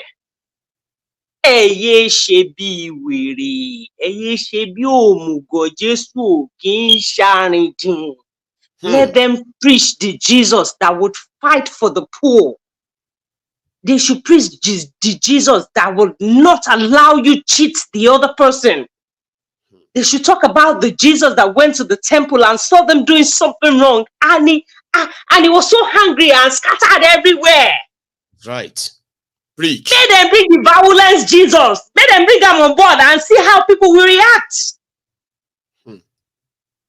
People are being programmed every now and then. Maiyegun, I told you the Naira will be what it is now. It is going to get worse. It will get. I said it about 2 years ago that you will probably be using the Naira note to wipe your butt in the toilet. It is going to get to that. The last time I came on here and I said they should start checking bank votes for money that Emefiele has hidden there. Nobody paid attention to that. That guy was walking like a god. In fact, he so insulted the prestige of the VP that you would think he was in charge of the country. You can imagine the audacity that man had to come and contest to become president of this. Impunity would Maiyegun. Nigeria. So when I look at this thing, see, Gen Z, Maiyegun, there are just many new one need direction. I'll beat my chest to it any day, anytime. You see this Gen Alpha, this 2013 upward children. Those are the children that we fight. Then you people in diaspora, Martinelli doesn't like this. You people in diaspora, alone, it is going to get there. We are going to get there. The World Economic Forum is coming for you guys. That's a story for another day on another level on its own. You guys, some people will want to come home. And they like Igbadun, you know. Kewo boss, yes, you want no eh. Igbadun, ke bossile ninu moto, ke yi efi ma se si bata, yin kero for ma se si. You are the one that loves soft life. The people here suffer, no, they tire them. Yeah? Yes. This is the first year ever that I tried to stay above the water. It has never happened to me before. They take loan in your name. They use it to build train from Nigeria to Maradi. When they take that loan, when they get to the economic hitmen, they tell them to devalue your money. When they devalue your money, okay. I don't know what just happened there. I lost Princess. She dropped off. So, and that could have been like a good closure, you know. But, Danny, I'm just going to come back to you, okay? We can take a bit of a breather from a Princess. The network got disconnected, and that's so shocking. It was so fast. Anyway, Danny, can you hear me? Let me unmute, yeah. Can you hear me? Yes, sir. I think I can hear you loud and clear. Thanks so much for your patience, okay? So, that's it. Baba? Yeah, that's it. Yeah. Thank you very much, man. Compliments. Yeah, you know, I don't really do anything Merry Christmas. Just a compliment of the season, you know. And at the same time, if you check my posts for Facebook, I just post up, say, where they born Jesus. The place they murder, they brutalize their neighbor. The rain there right now. See people we're supposed to love Jesus. So yeah. They let even pussy. They let even put ceasefire. Say no ceasefire for Christmas Day. Allah, we they do it. No ceasefire for Christmas Day. So this religion, my brother, you know, it's totally It's damaging. It don't finish us. I'm a victim, and not just a victim. My mother, my beloved mom, yeah, that woman just died because of this shit called religion. I'm so sorry, man. Yeah, man, this woman get cancer. Instead of pastors to tell them truth, they just they collect money. Now me be the first one. Now me they share. Now me they go collect the money they pay. Now me they do everything. So I saw through the till this woman left this world. I was just seeing they will just deceive. They buy oil, bro. Oil, fucking buying oil, man. Just fucking oil. 70. Oh, fuck. I don't believe I do that. Olive oil or which oil? All those oil. Fucking oil. Whether now olive oil, oh shit, man. A generation is lost, bro. A generation is lost to this thing called religion. A generation is lost. We don't feel it. I know, bro. I saw people paying 200. Now this lost choosing. I know they hide my all this. You see all these people, these men of God. This man, a generation is lost. Bro. We take and say a joke, but bro, if you see person where they do too much Jesus Christ, run away from. He doesn't think that person. Know the think of his with his mind. He doesn't. He's fucked. The person, no matter how educated, no matter if like maybe scientist, that person is gone. I'm telling you, bro. Anybody doing too much, Jesus, run away. You don't get mind. He doesn't have mind of his own anymore. That is what this thing has done to us. And these fucking people, these politicians, they know that this is a lost people. Whether now from Islam, whether now really from both angles, they know. We are talking about millions of people here. Like you said, they know. They know. We are all that is a goal. See, this is what they talk, bro. Not be waiting. It takes you. You just have to detach yourself and be very. They live in reality. Now when I come here, I can't know. Man, what the fuck is going on? And we still come here and we do it here. We come here. You see, black man will travel come all the way from Nigeria. Say, "Na pastor in they do for here." I would look up. What's going on? So they take pastor full-time work here. They find church where we give the full-time work. Unfortunately, some church not pastor full-time work here. You go the work. Go find job to pay for other things, man. So it's a big problem. Oh. It's a big problem. That's why these politicians know our father, our mothers. They use that until hook them. They sell them over to us. We are down there now.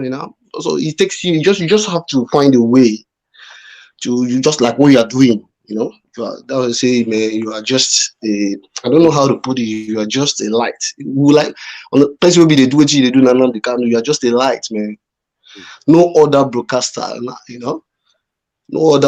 nobody. Show me that person on Facebook when they talk like that. They talk nobody. So it's a lost thing. Only imagine if some people they talk like as they talk. We have like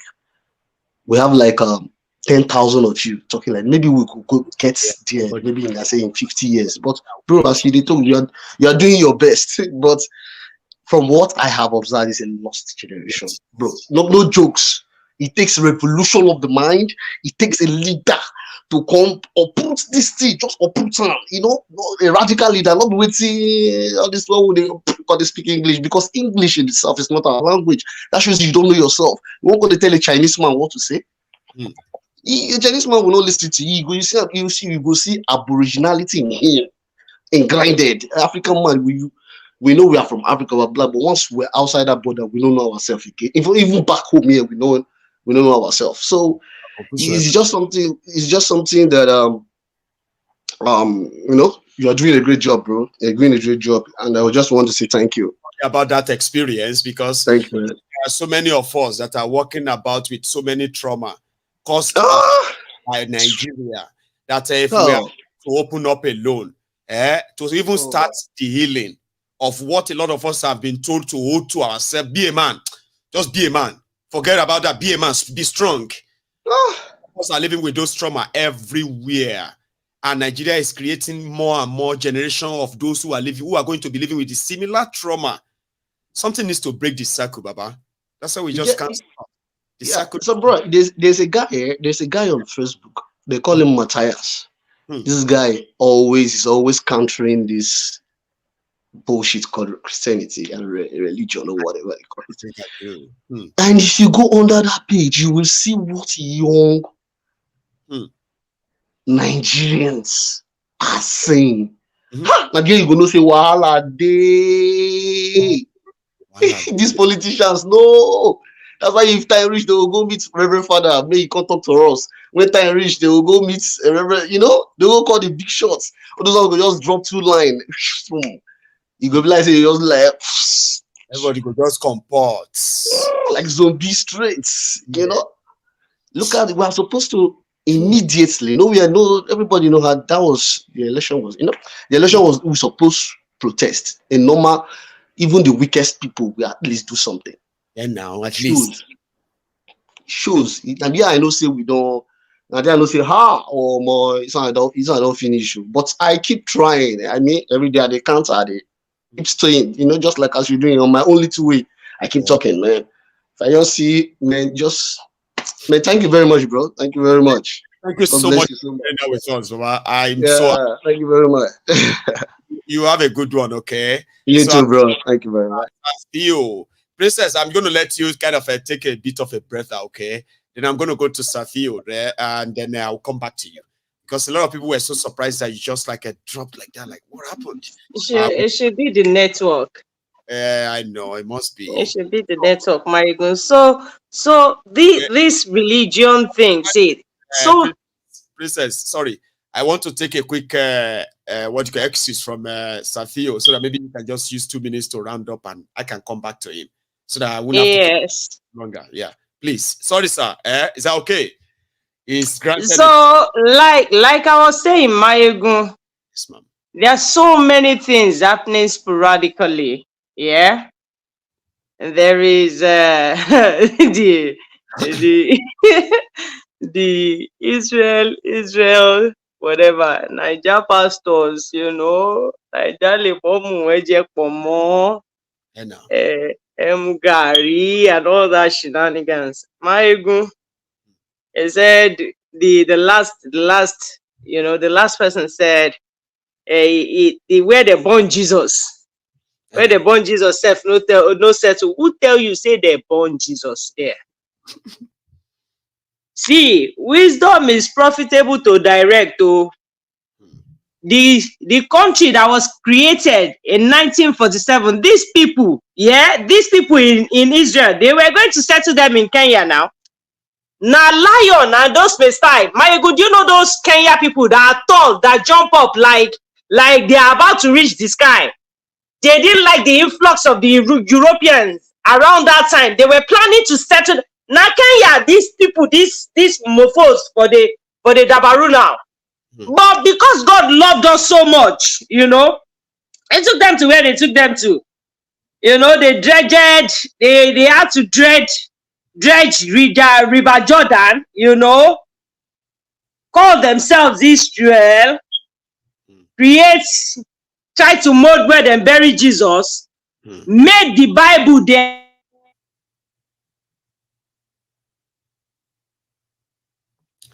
Right. Right, okay. They're all Europeans. So whatever it is, I'm telling you, if anything is going to change or is going to shape the coming year, we would have seen it this year. Maiyegun, Nigerian people are very docile people. Nothing is going to happen. The thing is going to continue like this. Nobody is going to get up. What money cannot do, more money we do. The idiot that they punched in Aba State, Abia State, did he not travel with them to Dubai? How was he cajoled to do that? No, he said it was the moment we start seeing. He said that Dubai. The moment we start seeing this, Maiyegun, the moment we start seeing that we see these people, these activists, they come out as activists, you know, talking about the people, protecting the people, trying to fight for the people. Immediately, we don't know how to step back. Immediately, these activists turn to politicians, start stepping back. They are not there for you. No. Nobody sent you. You get poverty. Poverty will kill you. It is what it is. There won't be protests next year. If there will be protests, it will happen like NSAS. And they won't allow that. They won't. They will not allow it. And I'm telling the people now, it is going to get worse. Nigeria is an organization that has been designed to self-destroy. It will continue to nosedive. Thank you for having me, Maiyegun. Thank you, everybody. Merry Christmas. Have a wonderful evening. Thanks so much for even getting back to us. Safio, I am coming to you, sir. Sorry for the long extra wait there. So there we go. Merry Christmas, sir. Merry Christmas, Maiyegun. Sir. And to everybody in the house.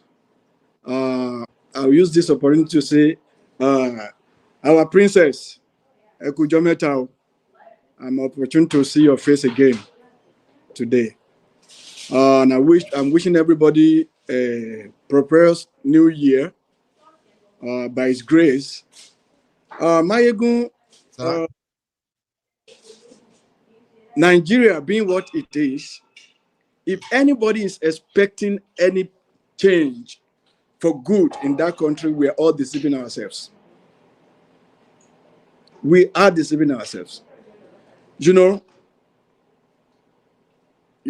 my own opinion, you know me, you know where I stand.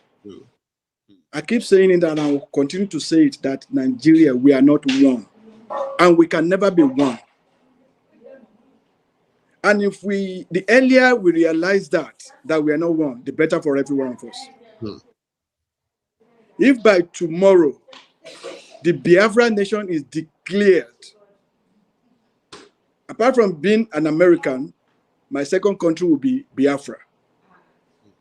If by tomorrow the Yoruba nation is declared and the flag rise, my second country will be the Yoruba nation.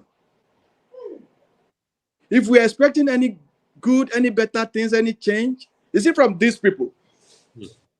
Is it from the so-called Kolus and the APC? Nothing will change.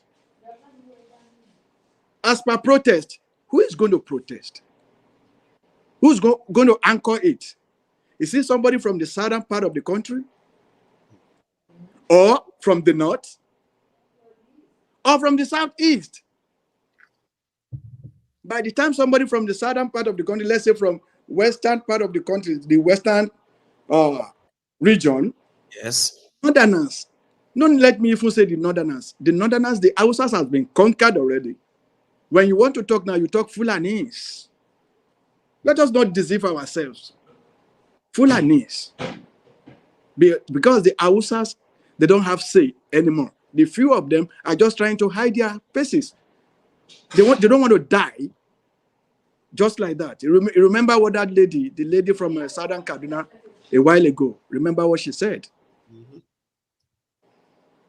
So for me, the best thing for the Igbos and the Yorubas and the so-called Middle Belters is to get ready for the worst.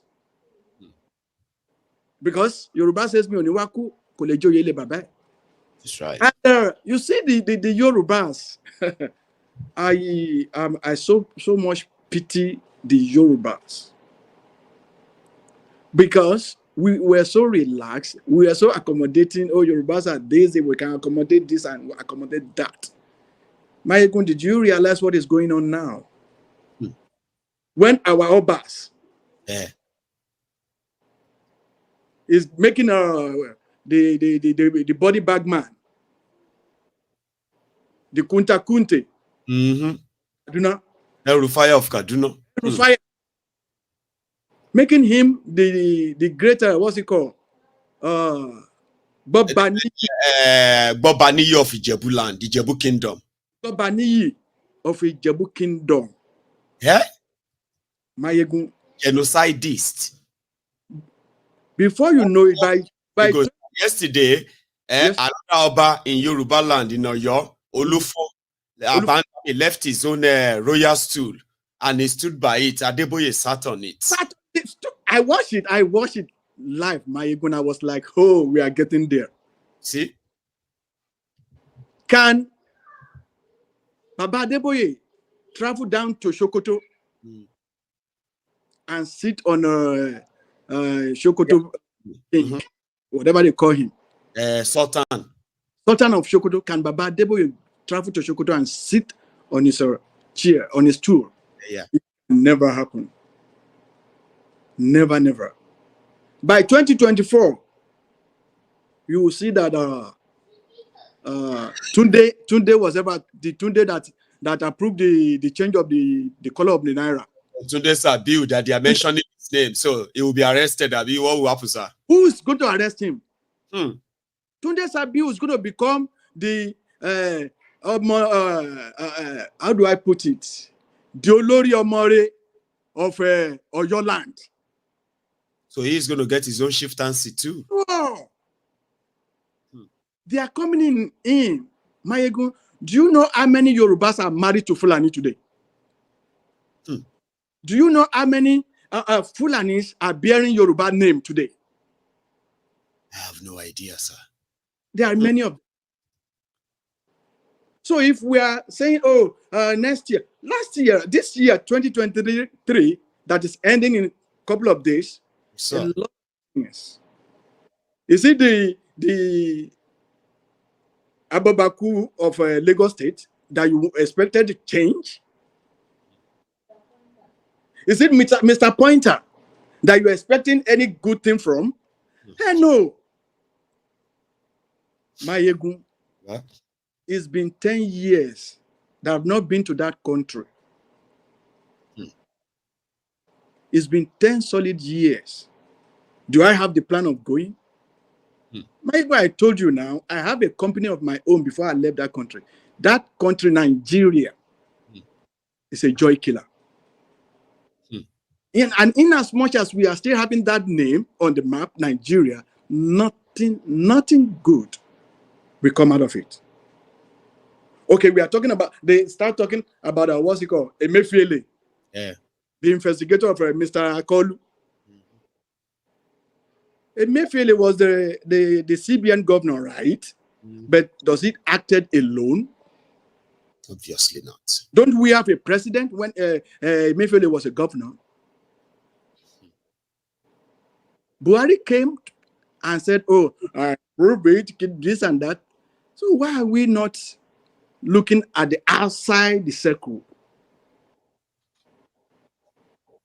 Maiyegun, nothing, and I say nothing good will come out of that country. Come 2024, we should all get ready for the worst. Like our queen said a while ago, you know, Maiyegun, I told you that Naira is going to be 1,000 to $1. People are like, how will that happen? Not possible. How will it be possible? When the Manu Queen told us then, when it comes, Naira is going to be $1 to $1. And people were shouting, oh. The Cybarbarians. The Cybarbarians. They were shouting. Now, a Milokon has come. They said that once Tinubu get there, everything is going to be all right. They go for me and my family. Don't they cry now? Now, $1 is 1,350 maybe. Wow. It's over 1,500 now to a pound. To a pound. So 540 something naira to a pound now. It's going to 2,000. Maiyegun, I mean, I was not a kid when in those days my dad would give me chilekan as a wonje. Chilekan. And I'll eat and be satisfied. Maiyegun, can you give 1,000 naira to a 10-year-old child in Nigeria now? What is he going to buy with it? let us get ready for the worst for 2024. Nothing good out of that. Thank you very much, sir, Theo. It's such a pleasure to always hear from you, sir. Thank you, sir. Maiyegun, one more thing. Okay, sir. You an invite for next year to the glory of the Minna daughter Lodun Tombo. Okay. Maybe that would be, I mean, Ogota, sorry, Omogota Odun. Sorry, Ogota Odun. So, the was I reduce age,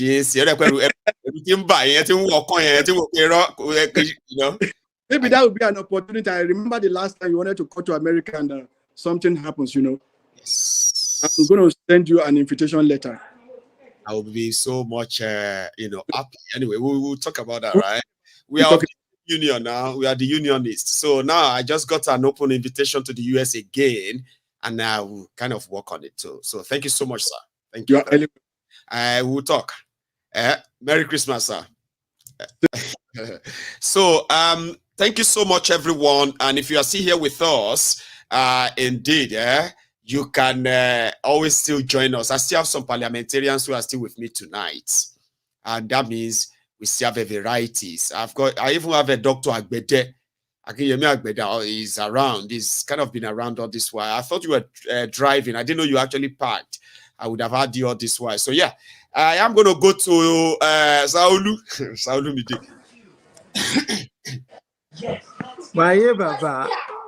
So you might need to probably drag this stuff and then give us the nice one. And sir,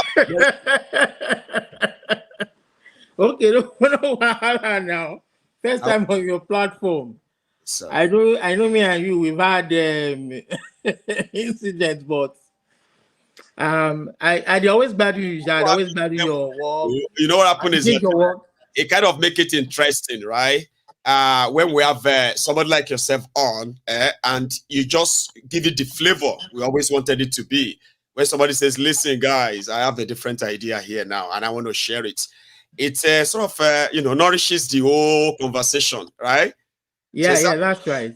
Anyway, yeah, go on, sir. I can son Yoruba, ma down Mujari, Baba, Shuri Baba, and Lord Buku, Baba, Baba Kito.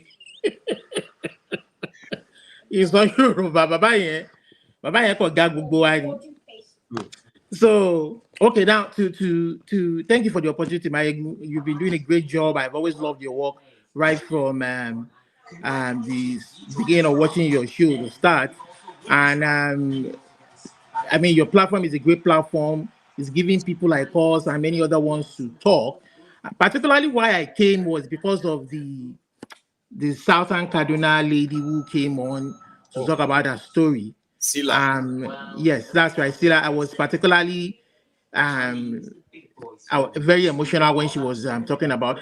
We want people like that to come in on there and, not just other people from that part of the country, Middle Belt, Southern Kaduna, to come on your platform, which is very popular and has a wide reach, and other platforms like Dr. Damages, Nigeria Watch, they have a wide reach to come and tell their story. Because when we speak about, I'm a Yoruba person, and when we speak about the happenings in that country, the killings that go on in that part of the country, the Middle Belt, they say we are alarmists. We are portraying Nigeria in a bad light. That's what they say. But when people who go through the experiences or whose family go through the experiences come out to talk, I think it will help a lot. Because I mean, because right now the country is a shithole in all ramification, the way Trump defined it, and they've proved it with the last Supreme Court judgment that happened in the case of the presidential election tribunal, and also the Imo and many other judgments they've given, the Imo governorship Supreme Court judgments. They've proven to be not the temple of justice that the common man should go to and seek remediation. So they've heightened that shithole definition of that country. So I don't think there's any hope. And like what Kenny said, I'm an educated Yoruba man, well educated, and here outside Nigeria, I'm a professional, licensed professional, and I want a Yoruba nation. Just like he's saying, I want a Yoruba, and I will do anything within my power to support any true agitation. God bless you. I would do anything, including the bass boss. I'll put it that way. The bass boss. Anybody willing Your to people do. are already, your people, they have already cited you on the screen, and they were like, I love him, I like him, but he's always attacking Babakitoye and the rest of that. So Babakitoye has not shown any sincerity. He supported the current man there, president now. He deceived us, collected money. He hasn't showed any sincerity. He hasn't. We don't know where he's going. We saw him as the leadership, but we don't know where he's going. We don't know where he's at right now. And many Yorubas are dying every day. We want Yoruba nation not because we hate being I don't know, we hate the people, other ethnic groups living in Nigeria, I would say. You know what I mean? Like it's not that we want Yoruba nation simply because you know what I mean, like we don't want to have our own whatever it is as part of the current Nigeria, but we want a process. We want a prosperous country that will give us opportunities. That's right. A country that will help us to, that will allow us to aspire the way we have lived. We've come abroad and aspired from nobody, not knowing anybody, not being, just rising from ground zero to somebody. We want a nation like that. And we are saying that Nigeria is too complex to give us that. And that the very good example of what that nation would be was when Paolo was premier of the Western region. Paolo is an Ijebu man, I'm an Egba man. And when somebody like Obasanjo, who is an Egba man, tries to rubbish the legacy that man did for Yoruba, is a disgrace to not only Egba, to the whole of Yoruba. It's a disgrace. Actually, the whole Yoruba that rose up to say, no, you can't rubbish Awolowo. No, you can't. I mean, that is why we are saying we want. Apawolo was even a one Nigeria person because he wanted to be president of Nigeria, and he thought it would bring that vision that he achieved in Southwest Nigeria to the whole country, but they had never allowed him. But we are saying that we want a country. That is why people like me support the Igbo nation agitation or any middle belt agitation, because we believe that we can have a country where we avoid all these complexities that is going on in Nigeria and have a prosperous nation of our own. So that's all we want. We don't hate any. We don't subscribe to the kind of politics that Tinubu plays or the Lagos State governor or APC play to win their governorship election. That is not the kind of Yoruba nation we want. We want a country where Yorubas will prosper, will be able to aspire, and if anybody wants to come in, they can do the same and do their business and be whatever they want to be. Just like we have it in the West here. That is the kind of vision we want, nation we want. And the Igbos have a right to aspire to. They don't feel comfortable being part of that country called Nigeria. So I don't know, but I always like to say that when I see somebody pushing a contrary view, sometimes I like to respond, like I do in all platforms. Some take it personal. Like I respect Princess Balu, the work she's been doing with you, and I don't mean to be disrespectful, but some of the ideas she kind of subscribed to, that the diasporas, when you begin to, diasporans work a lot to send money back home to support. What else do you want us to do? Show where they came back, look at what they did to him. That the idea is that they will start persecuting us, yes, and we will be forced to come back home. It's not going to happen. If you are waiting for that to happen, that's not going to happen. So I don't know where you got that theory from. You people in Nigeria have to rise up and fix the problem in your country. Those of us outside can support you with resources, with whatever you need, but you guys have to stand up because you are the one facing it. Because when people like us come back home, they must want something different, and then they can fight for it. But the way the report is like, everybody's waiting for everybody. That's right. And again, the people are fearful too, because they told them to get their PVCs. They told them these people, I will give it to them. Like I said, the obedience, I will give it to them. The people, I will give it to the country. The people have done what they should do. Don't get back. And the Nigerian institutions have failed them. INEC failed them. Police failed them. What else do they want them to do? To 2027 to dust the PVC when we know they're going to write the results again, when we know where it is going. And I don't know. So if this thing continues and this guy continues to crash the economy and people live in abject poverty, is it the same? Is he going to now force himself again on people? That's the question that I now, okay, they don't want to they don't want to hold a referendum, they don't want to do a new constitution, they don't want to, you can't allow people to elect their leaders free and fair. Watch this. Because me, I will anything that will get that will allow people, that will turn this country around, anything that I will support any move. Any bass boast, I will support it. God bless you. Saul, thank you so much for that. So thank you, now, Maiyegun. we're gonna go to our other ones. I mean, that's brilliant, by the way. And then I hope I see more of you. Thank you. Have a good one, okay? Thank you. Thank you, Maiyegun. Bye-bye. Yes, sir. So that is Olu there, Olumide. So I've got two other, three rather. I have Elder, Dr. Agbede rather, but I believe that Sakris, Marian, you've been very patient, sir, all along. So I said you are going to be the one to take the baton to then give to the other parliamentarian that joins us later tonight, sir. So are you with us? Sir Chris, you might need to unmute. Let me see if I can do that for you. How are you today? I am very well. You probably need to bring the camera to your face. Better. So, after your Merry Christmas to you and to the audience and to all Nigerians. God bless you. Merry Christmas, sir. Please go on, Sir Chris.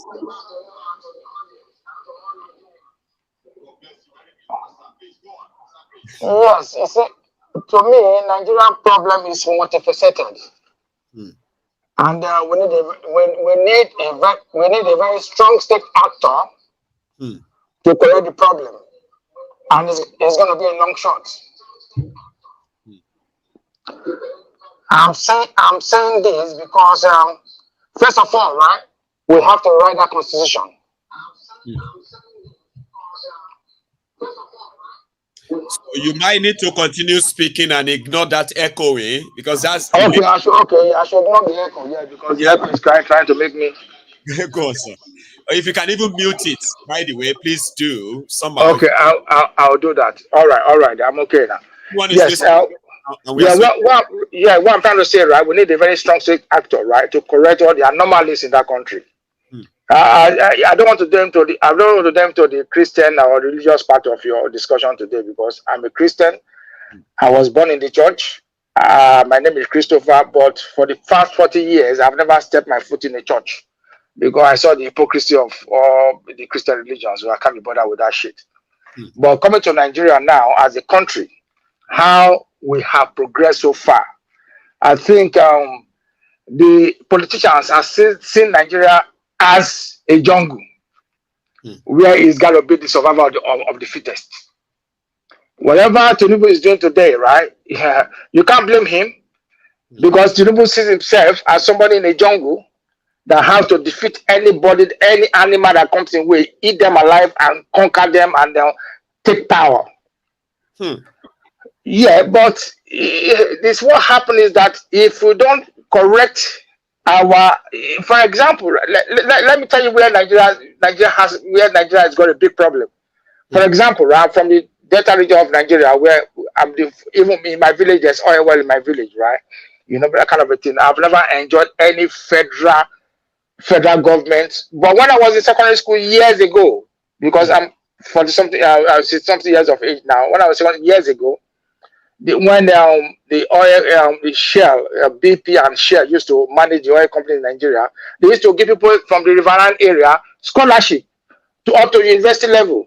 But it doesn't happen anymore. Maiyegun, you live in Scotland. You know Britain is got oil, UK has got oil, but the oil is found in Scotland. That's right. I did my bachelor's and master's degree in this country. I went to university. I live in England, right? I have to pay student finance. I have to apply for student finance. Whereas in Scotland, it's free. It is. The student their tuition fee and the grant and everything is free in Scotland. Where in England we have to pay, and it's an unspoken reality. Nobody can argue about that because the oil is found in Scotland. That's right. You understand what I'm saying? But in Nigeria, it's a different dimension entirely. They create some nonsense agency, they call it Niger Data, blah, blah, blah, blah, blah, which doesn't make any sense. All the 30% derivation, right? All they have to do, right, is just send the money to the local government where the oil is found. Let the local government use that money to develop their local government and give all the children that come from that community, right, scholarship up to university level. But what did they do?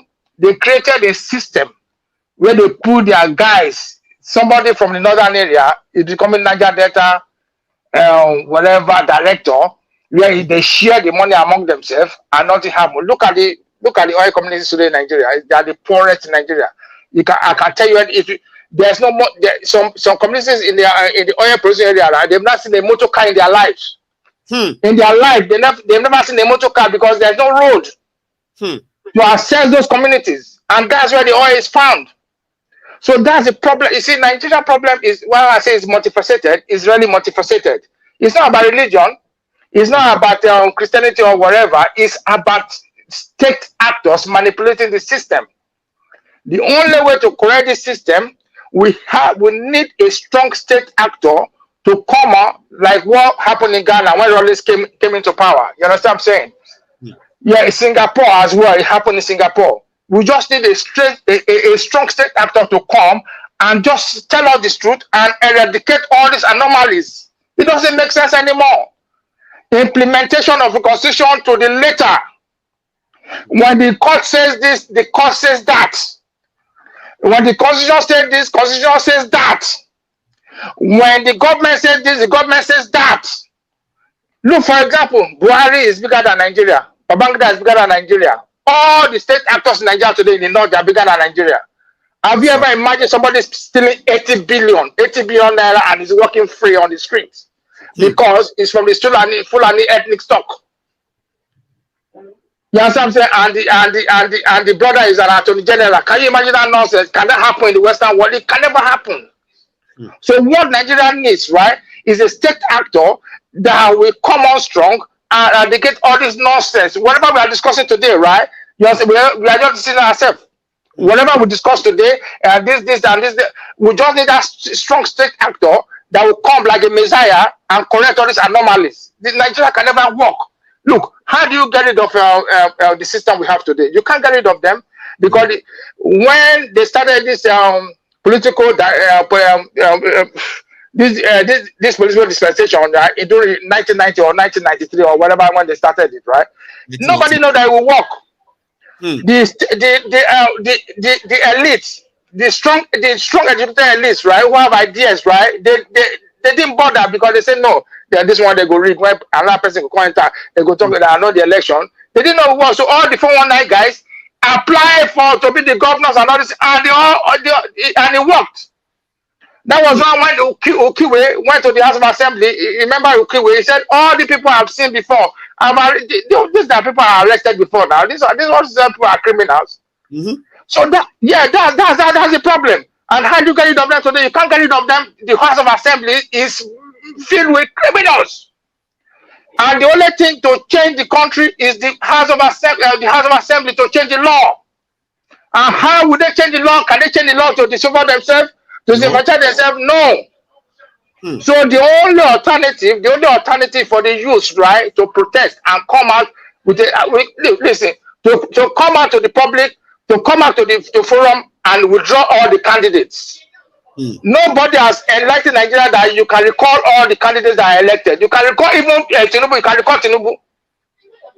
You can recall Tinubu. How can this Mahmoud be officiate another election after all what happened? Nothing makes sense anymore. Maiyegun, nothing makes sense anymore. You know what I'm saying? So look, we in diaspora, we are crying.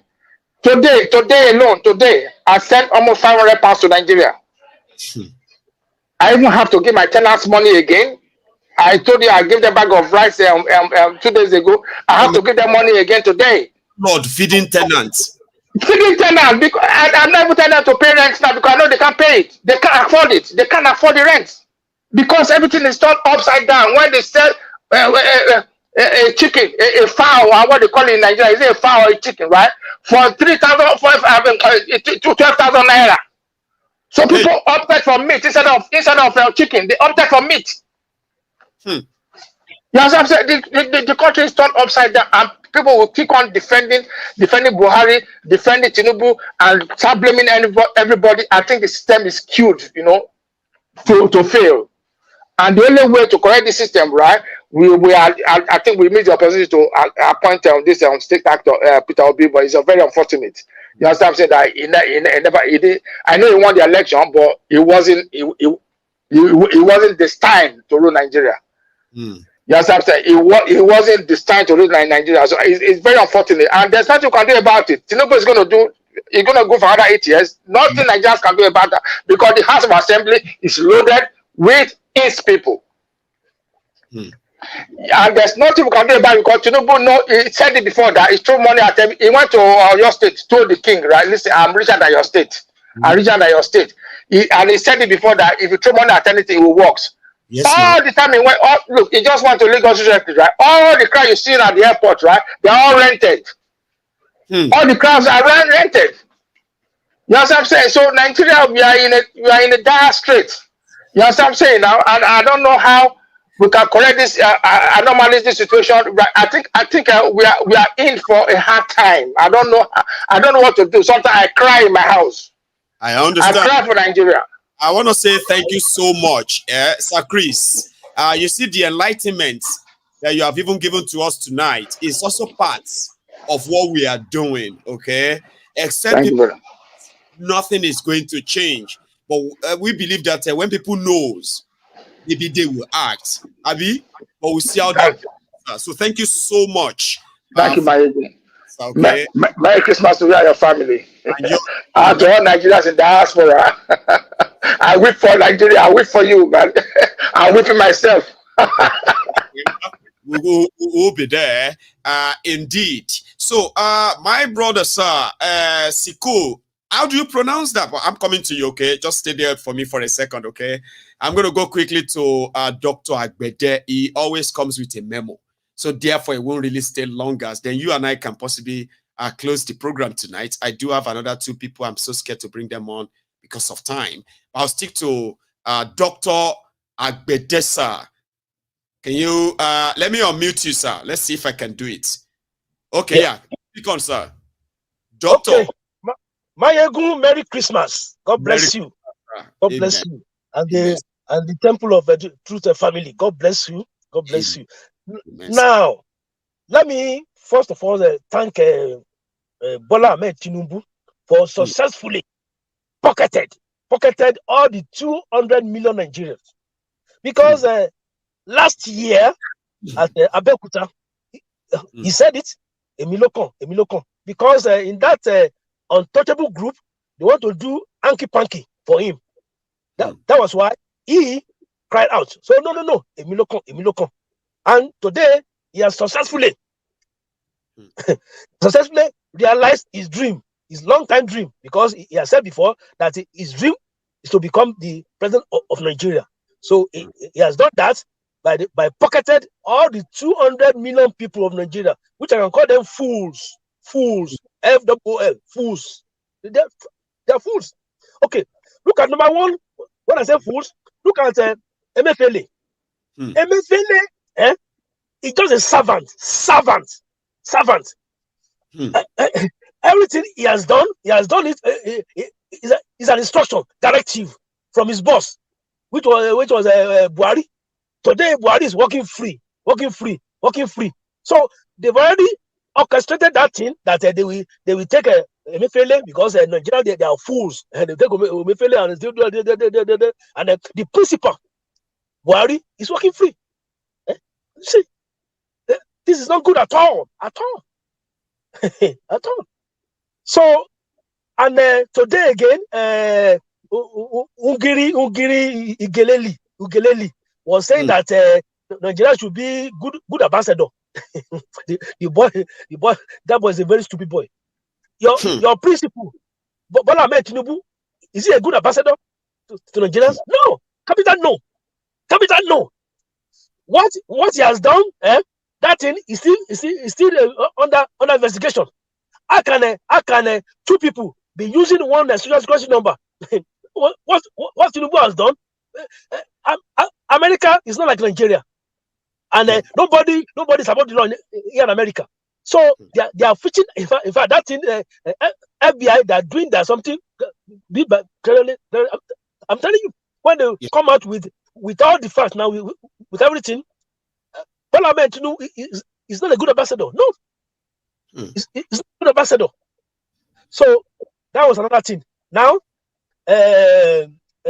what call it? Now they said that during 1984 side, when Babangida was the head of state, we are being told that it was Igbo. That was Igbo. His name is Fred Ajudua. That Babangida is using. Fred Ajudua. In fact, that Lagos, when he was living at that rural area, when Babangida was the president, I'm telling you, 419 started with it. Babangida used Fred Ajudua. That's his name. And today, Fred Ajudua is in the House of Rep. You see? That was when 419 started. That was why they can't give power to the Igbo people. Yes, Babangida used Fred Ajudua to start the 419. Fred Ajudua, we drove a bullion van to the CBN because Babangida was in the head of state then, and we can't carry money. It's true. Fred Ajudua, and today Fred Ajudua is in the rep. He's probably in jail. Yes. Oh, God bless you. He's in jail. We're not in rep, by the way. You know. Is he jail now? Are you sure? And then Babangida didn't use the Igbos like that. Fred, the Ajuduas, they said it was Babangida time that they said, do whatever you can to make money. Just don't get caught. They are using Ajudua and his other 419 members. They were using the Dodon Barrack in Lagos, like they were working for president. They said they were working for governor. For the president. And that was how they scammed a Brazilian bank. That was how Fred Ajudua ended up in prison, sir. Okay? Yeah. So they scammed a Brazilian bank where they sold the Brazilian bank. They sold the airport to a Brazilian bank, 242 million. So Obasanjo came, he arrested Ajudua. Just thought you should know. Okay. Because I will. Okay. Now you have mixed them together somehow there. But again, talking about the criminals in Nigeria that are like more or less like untouchable. You were saying something. Yeah. You said, you know, like you said, like Tinubu is like whatever money cannot do, more money can do it, Abi. You are correct. And want to do anti-parky for him. That was why he cried out that Emilokon, that was last year. And today, successfully, he has pocketed all the 2 million Nigerians, 200 million Nigerians to his pocket. And today, he's the president of Nigeria. Okay, good for him. And to get away with it. Is he going to get away with it? Yeah, no. And for you, Maiyegun, yes, sir. Just thank your star, because they want to use 1 hour, 30 minutes, something for you. But I've warned them not to. That Maiyegun is my son. So just thank your God. Let me give you an insight. Let me just give you a bit of. I won't go deep. Do you know what happened to Kim Jong-un, our brother? Kim Jong-un. Yes, Kim Jong-un, our brother. What they use for him in another country, that is by hugging him, and within 30 minutes, the man died. Kim Jong-un, our brother. Yes. There's this one for people that once they all call do you like that after 30 minutes. Exactly. After 30 minutes, yes. Before 30 minutes, you will not feel it at all. But 30 minutes, that's 30 minutes, 1 hour. So we want to use it on you. But I want them not to. Yes. I can't lie to you. I can't lie to you.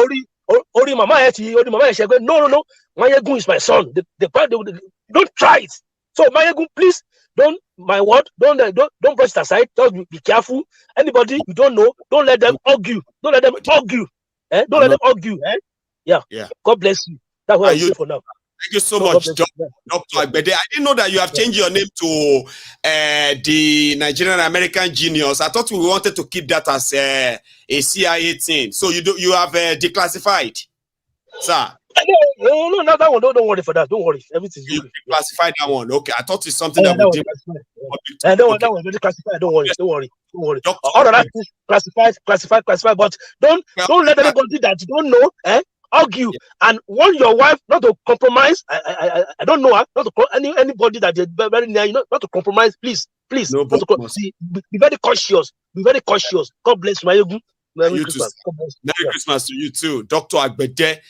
To everyone who knows Doctor very well, right? Sometimes I am like, Doctor is the older version of JJ. JJ is younger. You know, JJ doesn't really like to show his face, but sometimes I try to drag him out of the People's Parliament. That's one thing about the People's Parliament. Everyone is right there watching Maiyegun from all over the place, but they are so dedicated, committed than one another. Let's be honest, okay? Now, the People's Parliament is what brings everybody out. I say, oh, that's now your face with this.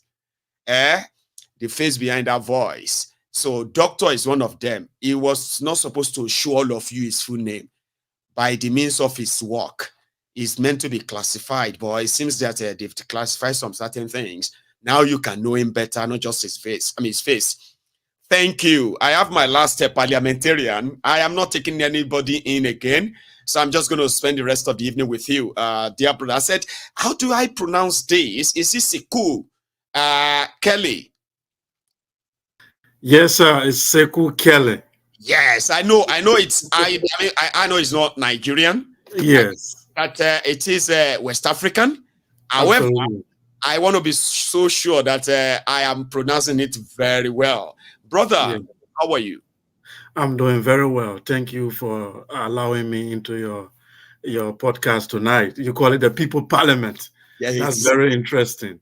I know. Yeah. I've been following you since the Nigerian election. Bless you. So yeah, I've been following you. I've been watching every video when you come out. You know, I really like how you even created these pseudo names, Tif Tunubu, and all these names for all these people.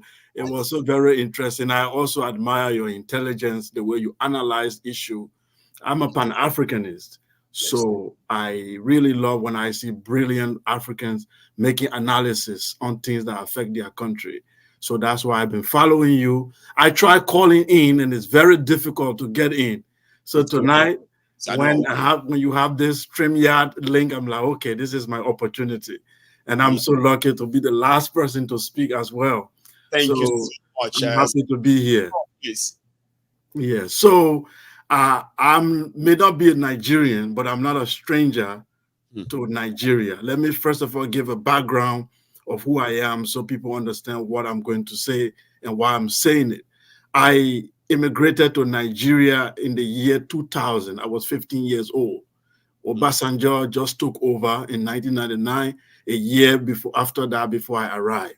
I did my primary school in Nigeria, secondary school, wrote my WAEC in Nigeria. I went to New Horizons College in Niger State, Minna. I live in the Middle Belt. I've been to Kwara State many times. I speak Hausa very well. So I'm a half Nigerian, I will say, because I live in that country for more than 10 years. And I spend most part of my life there, and I have friends, family up till now in Nigeria. So if you wrote common entrance and you wrote WAEC, you should know Nigerian history, you should know the politics.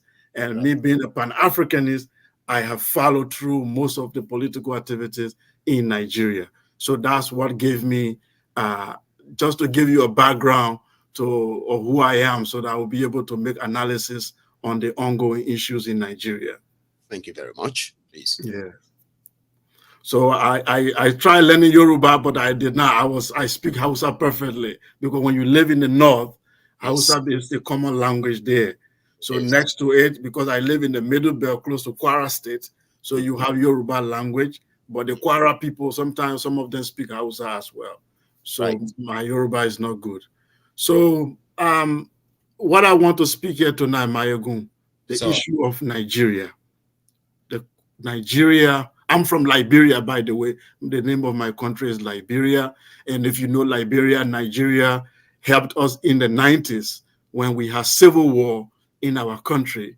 Liberia was falling apart. We fought civil war, from 1999 down to 2003, and Nigerian forces helped quench the civil war in Liberia. So Nigeria was the hope of the continent, the giant of Africa, the country we all look up to and say, one day in the future, this is going to be our China. this is going to be our United States. If Nigeria succeeds, Africa succeeds.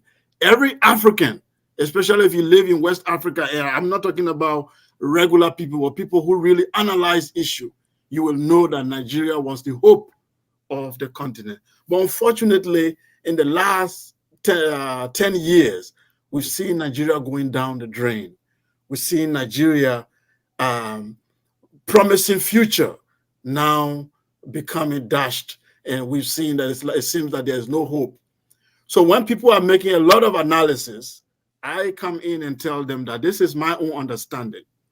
The problem in Nigeria is a summary of what is happening in all of African countries, which is number one, the way we got independence, the institutions that we inherited were not decolonized.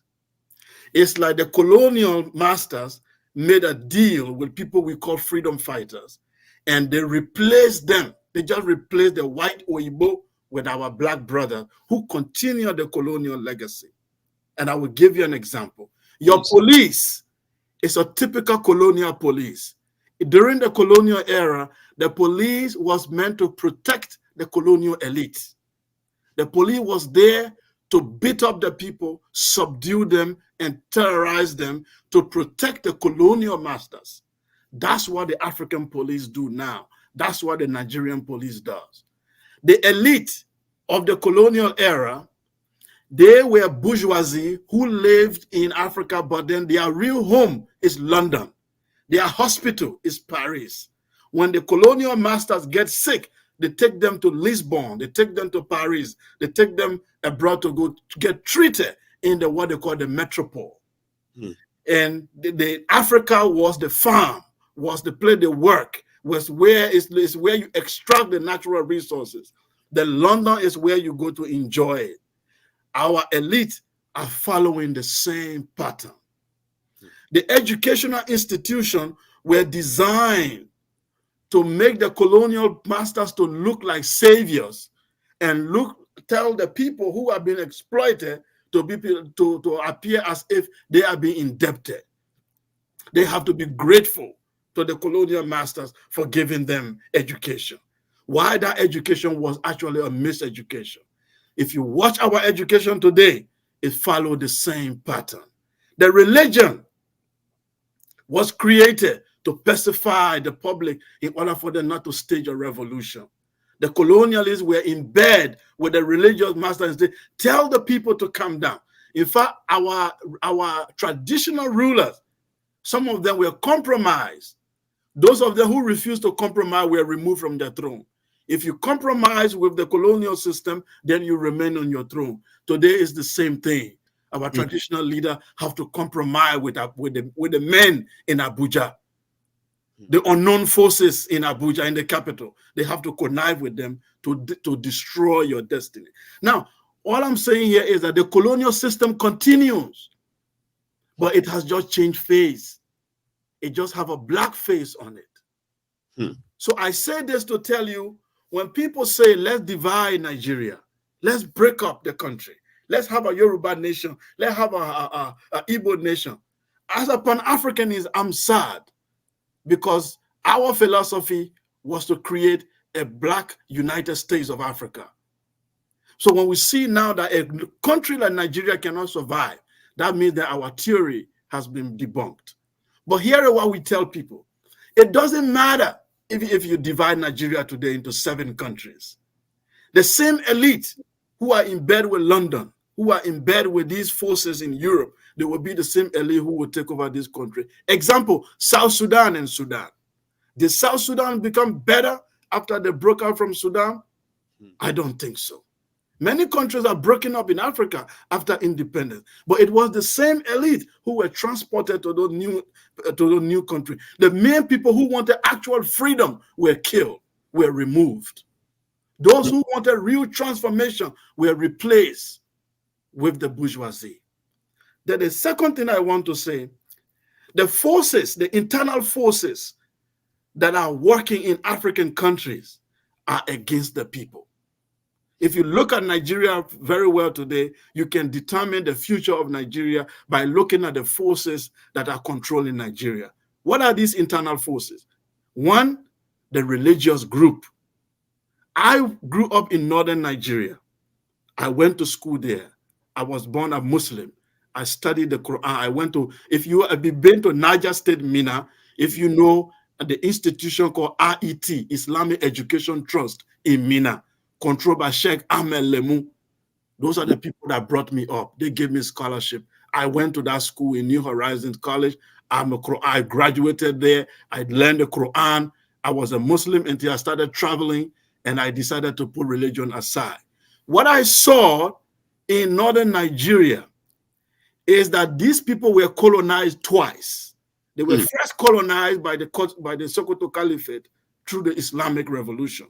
They were still under that colonialism, then the British colonialism came. So they are not in alignment with you in the South. You don't understand. They are operating under two influences of colonial culture that they have inherited. One, they inherited an extreme version of Islam called Wahhabism, which even Saudi Arabia is trying to abolish and embrace modernity. This northern Nigeria inherited an archaic, outdated Islamic view that came from Baghdad and Saudi Arabia those days. They inherited it. And it is very much entrenched in their culture. They do not believe in Nigeria as long as they are not on top. As long as Islam, for them, the vision for Nigeria is for Islam to triumph. That's the understanding for them. The destiny of Nigeria must lean toward Islamic revolution. That is the elite, the agenda. I'm not talking about the ordinary people on the street. They don't know what's going on. But the elite, that was the thinking of Usman Dan Fodio. That was the thinking of Sir Amadou Bello. That was the thinking of all this elite that came up. They designed, when they took over the army, you don't understand why they influenced the army in Nigeria. Their vision is to lead what Islamic revolution. Now, for you guys in the South, you had only one colonialism, which is the European. That's why there are people, Chris, John, Johnson. When you are tired of European colonialism, you fall back to your culture. They don't have no culture to fall back to. They only have Islamic extremism to fall back to when they are angry. That's why every riot in the North take an Islamic tone. Any fight, any fighting has to take an Islamic tone. They do not have any ideology or philosophy to fight with other than Islam. And this make you guys to live in two different planets, but yet you are trying to build a country. For me, even as a Pan-Africanist who want Africa to be together, I can tell you that northern and southern Nigeria cannot survive. I'm sorry to tell everyone, it will not survive. I'm going to ask Sekou, just for you to take a breath. You are indeed surprised a lot of us tonight. And when I say surprised, not because of the detailed in-depth of your own understanding of Nigeria, but the fact that we weren't expecting this long sort of, reorientation kind of. A lot of people were glued that it is actually coming from someone who is not a Nigerian. You sort of mesmerized us. And because of this, I think I chose right to end the program with you tonight, okay? So you seem to know even better. And using your own perspective now, understanding of the both world and being an Pan-Africanist and all that, one of the things you said tonight that sort of got me a little bit emotional is to listen to a fellow African brother to express how disappointed. I actually saw your face dropped, right? When you said you are, as an African, as a Pan-Africanist, and somebody who has been to Nigeria, and the situation of Nigeria today breaks your heart to see that Nigeria is tilting towards a total balkanization. That is something to an average Nigerian, which, as you know yourself, we don't give a damn anymore. It's like we have seen enough. It's like we are done. However, to somebody like yourself, looking from both within and from without, okay, and you can see, do you see a chance of this north-south to continue to coexist under this current arrangements, whatever any solution anybody brings about, right? Do you even see that from your own experience? Because now you can tell, you have actually analyzed this fault lines between the north and the south, and we sort of saw them as bloodlines for decades until the last 10 years, like you rightly sort of acknowledged. Last time, 10 years saw Nigeria and Nigerians taken to where a lot of us never envisaged, including the fault lines, the red lines, the north, the south. So 2024 and beyond, with what you know and what you have told us so far, you see Nigeria exists for another 10 years as the north and the south still, with the way things are going. I want to hear that. I see. I'm not a prophet, okay, but we can look at the data and be able to say this is what we think will happen. I think that the fact here is that Nigeria is going to experience a very, very serious trouble. That's very obvious, worse than it is right now. The reason being is that I spoke of the internal forces in Nigeria, and I just mentioned one, which is the religion. That is the ethnic side, which I have not touched. Now, if you look at, let's deal with that first internal problem, which is the religion. I follow one politician in Nigeria, in particular, who I love before Obi came on the scene. That was Charade, when he said, "Take it back." When he said, "Revolution now," people didn't understand. Nigeria needs a revolution. And when we say revolution, it's not just people moving on the street or what, a transformation of thinking and transformation of institution, complete transformation. Now, that transformation, even if you do it the way Charade wanted, you will have to do it twice. You will do one revolution for Nigeria, then you will do another revolution for the North. Anything you do to Nigeria, you have to do it twice in the North before it will succeed. You take your NSAS, for example. When all of you in the South were running around to change the police, did you see the North move? No. You think they care? They did not move. They didn't see the North. As soon as you start protesting in Lagos, the Eastern Nigerians start to feel it immediately. They start to protest. When something happened to Mohbad, you see people talking. Watch the social media. When you see people start talking in Western Nigeria, it moves straight to the east. It moves straight to the other part. The North doesn't budge. It does not move. You need 2 times that revolution to bring the North into the picture. And said they are using this population democracy where who vote, the religious extremists in the North will continue to use these uneducated, illiterate people to continue to vote the wrong people in power. For that, they have taken Nigeria hostage. And those of you who want real change for Nigeria, they will isolate you. They will isolate you. They will make sure that you become the enemy of the state. And if you don't take time, they will eliminate you one by one until this pact that they created, South-North, which is a fake pact that they created. You know, Buhari, then after that, Tinubu will rule, then another Yoruba. The truth is, the extremists in the North are looking for elements, religious, Islamic element in the Yoruba ethnic group to use them to destabilize that mighty people who have built empires like Oyo and other places long before anything. But they are looking for some weak elements. Like Tinubu is a weak element. People think he's powerful, but he's a weak element in the Yoruba war. These are the weak elements they want to use to be able to push the Islamic agenda. People have been telling you that Islamic agenda is a lie. No, it's true. I can tell you that I was born a Muslim. My people have been Muslim since the 7th century. I'm a Madinga. And we have been Muslim. There is nobody in my ethnic group who is Christian. All my people have been Muslim. And I studied Islam in northern Nigeria. And I'm telling you, the agenda is to push that country toward Islamic agenda or destroy it completely. So to your question, I will tell you that Nigeria does not have a bright future for now. It doesn't have a bright future for now. The elements that are in the North And most of them are receiving grants. Some of them, even in university, they are getting grants from this Qatar, and all the extreme Islamic group are giving them money. And they are building, their power is increasing day by day in the political system. They are even creating billionaires that eventually tomorrow they want to control Western part of Nigeria. The East a little bit stubborn for them. Eastern Nigeria is stubborn. That's why they are isolating them. The isolation of so-called Igbo, it's not because Igbo hate Nigeria.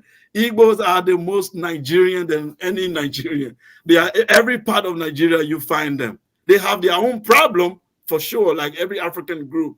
But the issue, they are not the problem. But they are acting a little bit stubborn to the Islamic agenda. So they have to be isolated. And to do that, you need one of the most powerful group, which is the Yoruba group.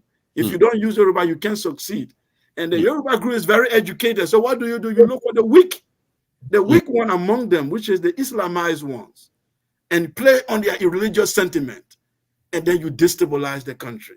I can tell you, my friends, you need a revolution, but you need two revolutions. If every African country needs one, Nigeria needs two.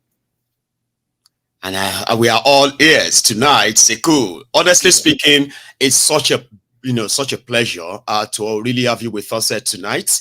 And indeed, I always say something when I am lucky to come across brilliant minds and then so well endowed individuals like yourself. I said, well, I hope I am lucky again to have you on. Or I will always be on the People Parliament. I'll be following now. Trust me. You know what? Something I've discovered there, or I am using this as an experiment as well, right?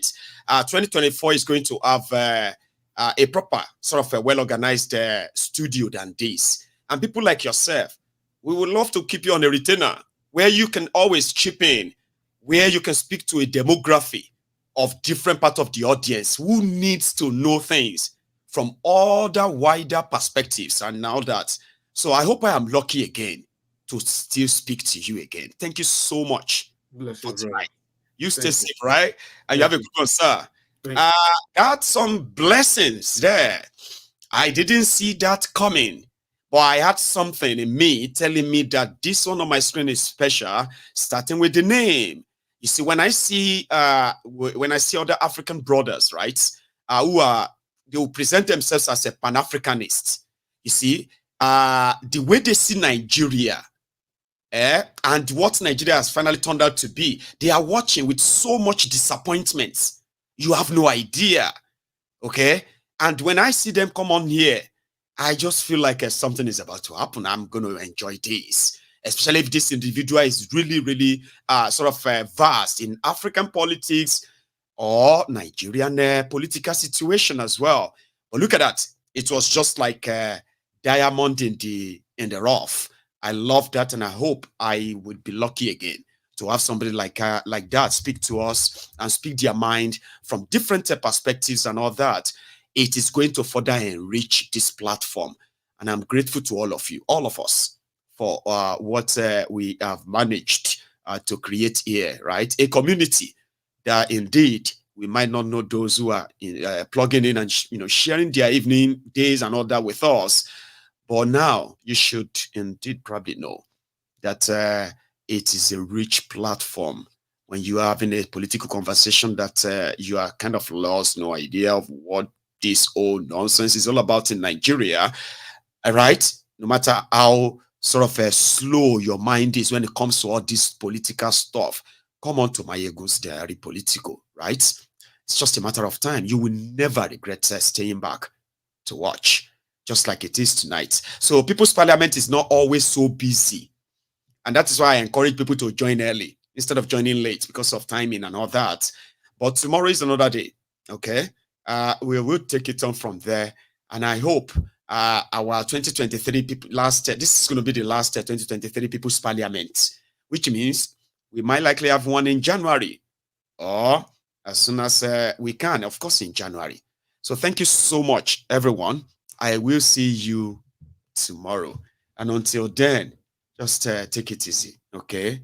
And Merry Christmas to all of us. Good night.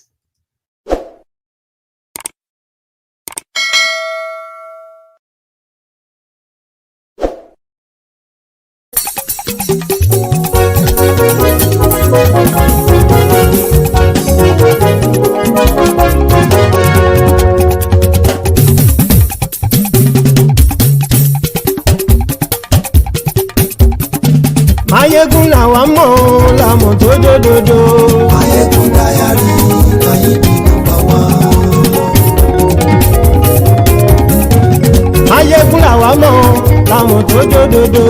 Maiyegun Diary, Maiyegun #1. Maiyegun ti dé o ọ̀rẹ́ ará ìlú. Maiyegun Diary, Maiyegun #1. Lórí Facebook, lórí YouTube. Maiyegun Diary, Maiyegun #1. Gbogbo bó ṣe ń lọ ni Maiyegun já wa sí. Maiyegun Diary, Maiyegun #1. Àṣírí ọ̀jẹ̀lú kì í bò níbẹ̀ o. Maiyegun Diary, Maiyegun #1. Bó bá ṣe eré àní Maiyegun máa wí. Maiyegun Diary, Maiyegun #1. Ó sì tún ṣe eré wàá gbọ́ níbẹ̀ o. Maiyegun Diary, Maiyegun #1. Maiyegun Diary, Diary Politico. Maiyegun Diary, Maiyegun #1. Godfatherism kò sí lọ́rọ̀ Maiyegun. Maiyegun Diary, Maiyegun #1. Ẹ farabalẹ̀ sẹ́ o kẹgọ́rọ̀ lẹ́nu o. Maiyegun Diary, Maiyegun #1. Àní Maiyegun làwa mọ̀ tó dòdòdò. Maiyegun Diary, Maiyegun #1.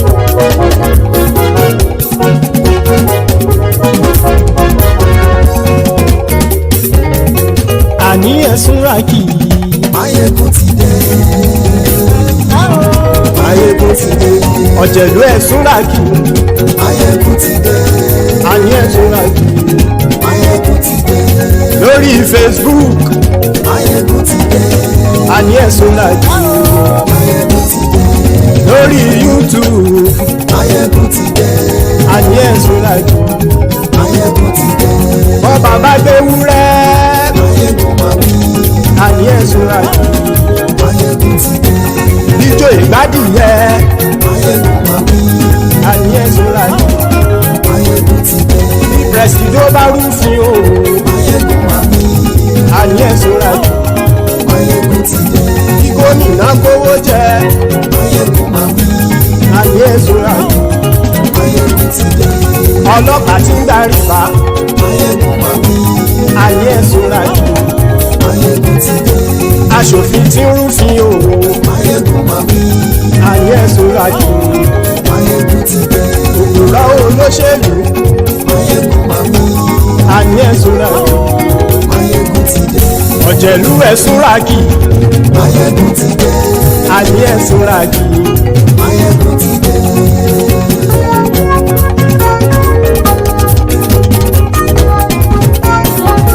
Maiyegun ti dé.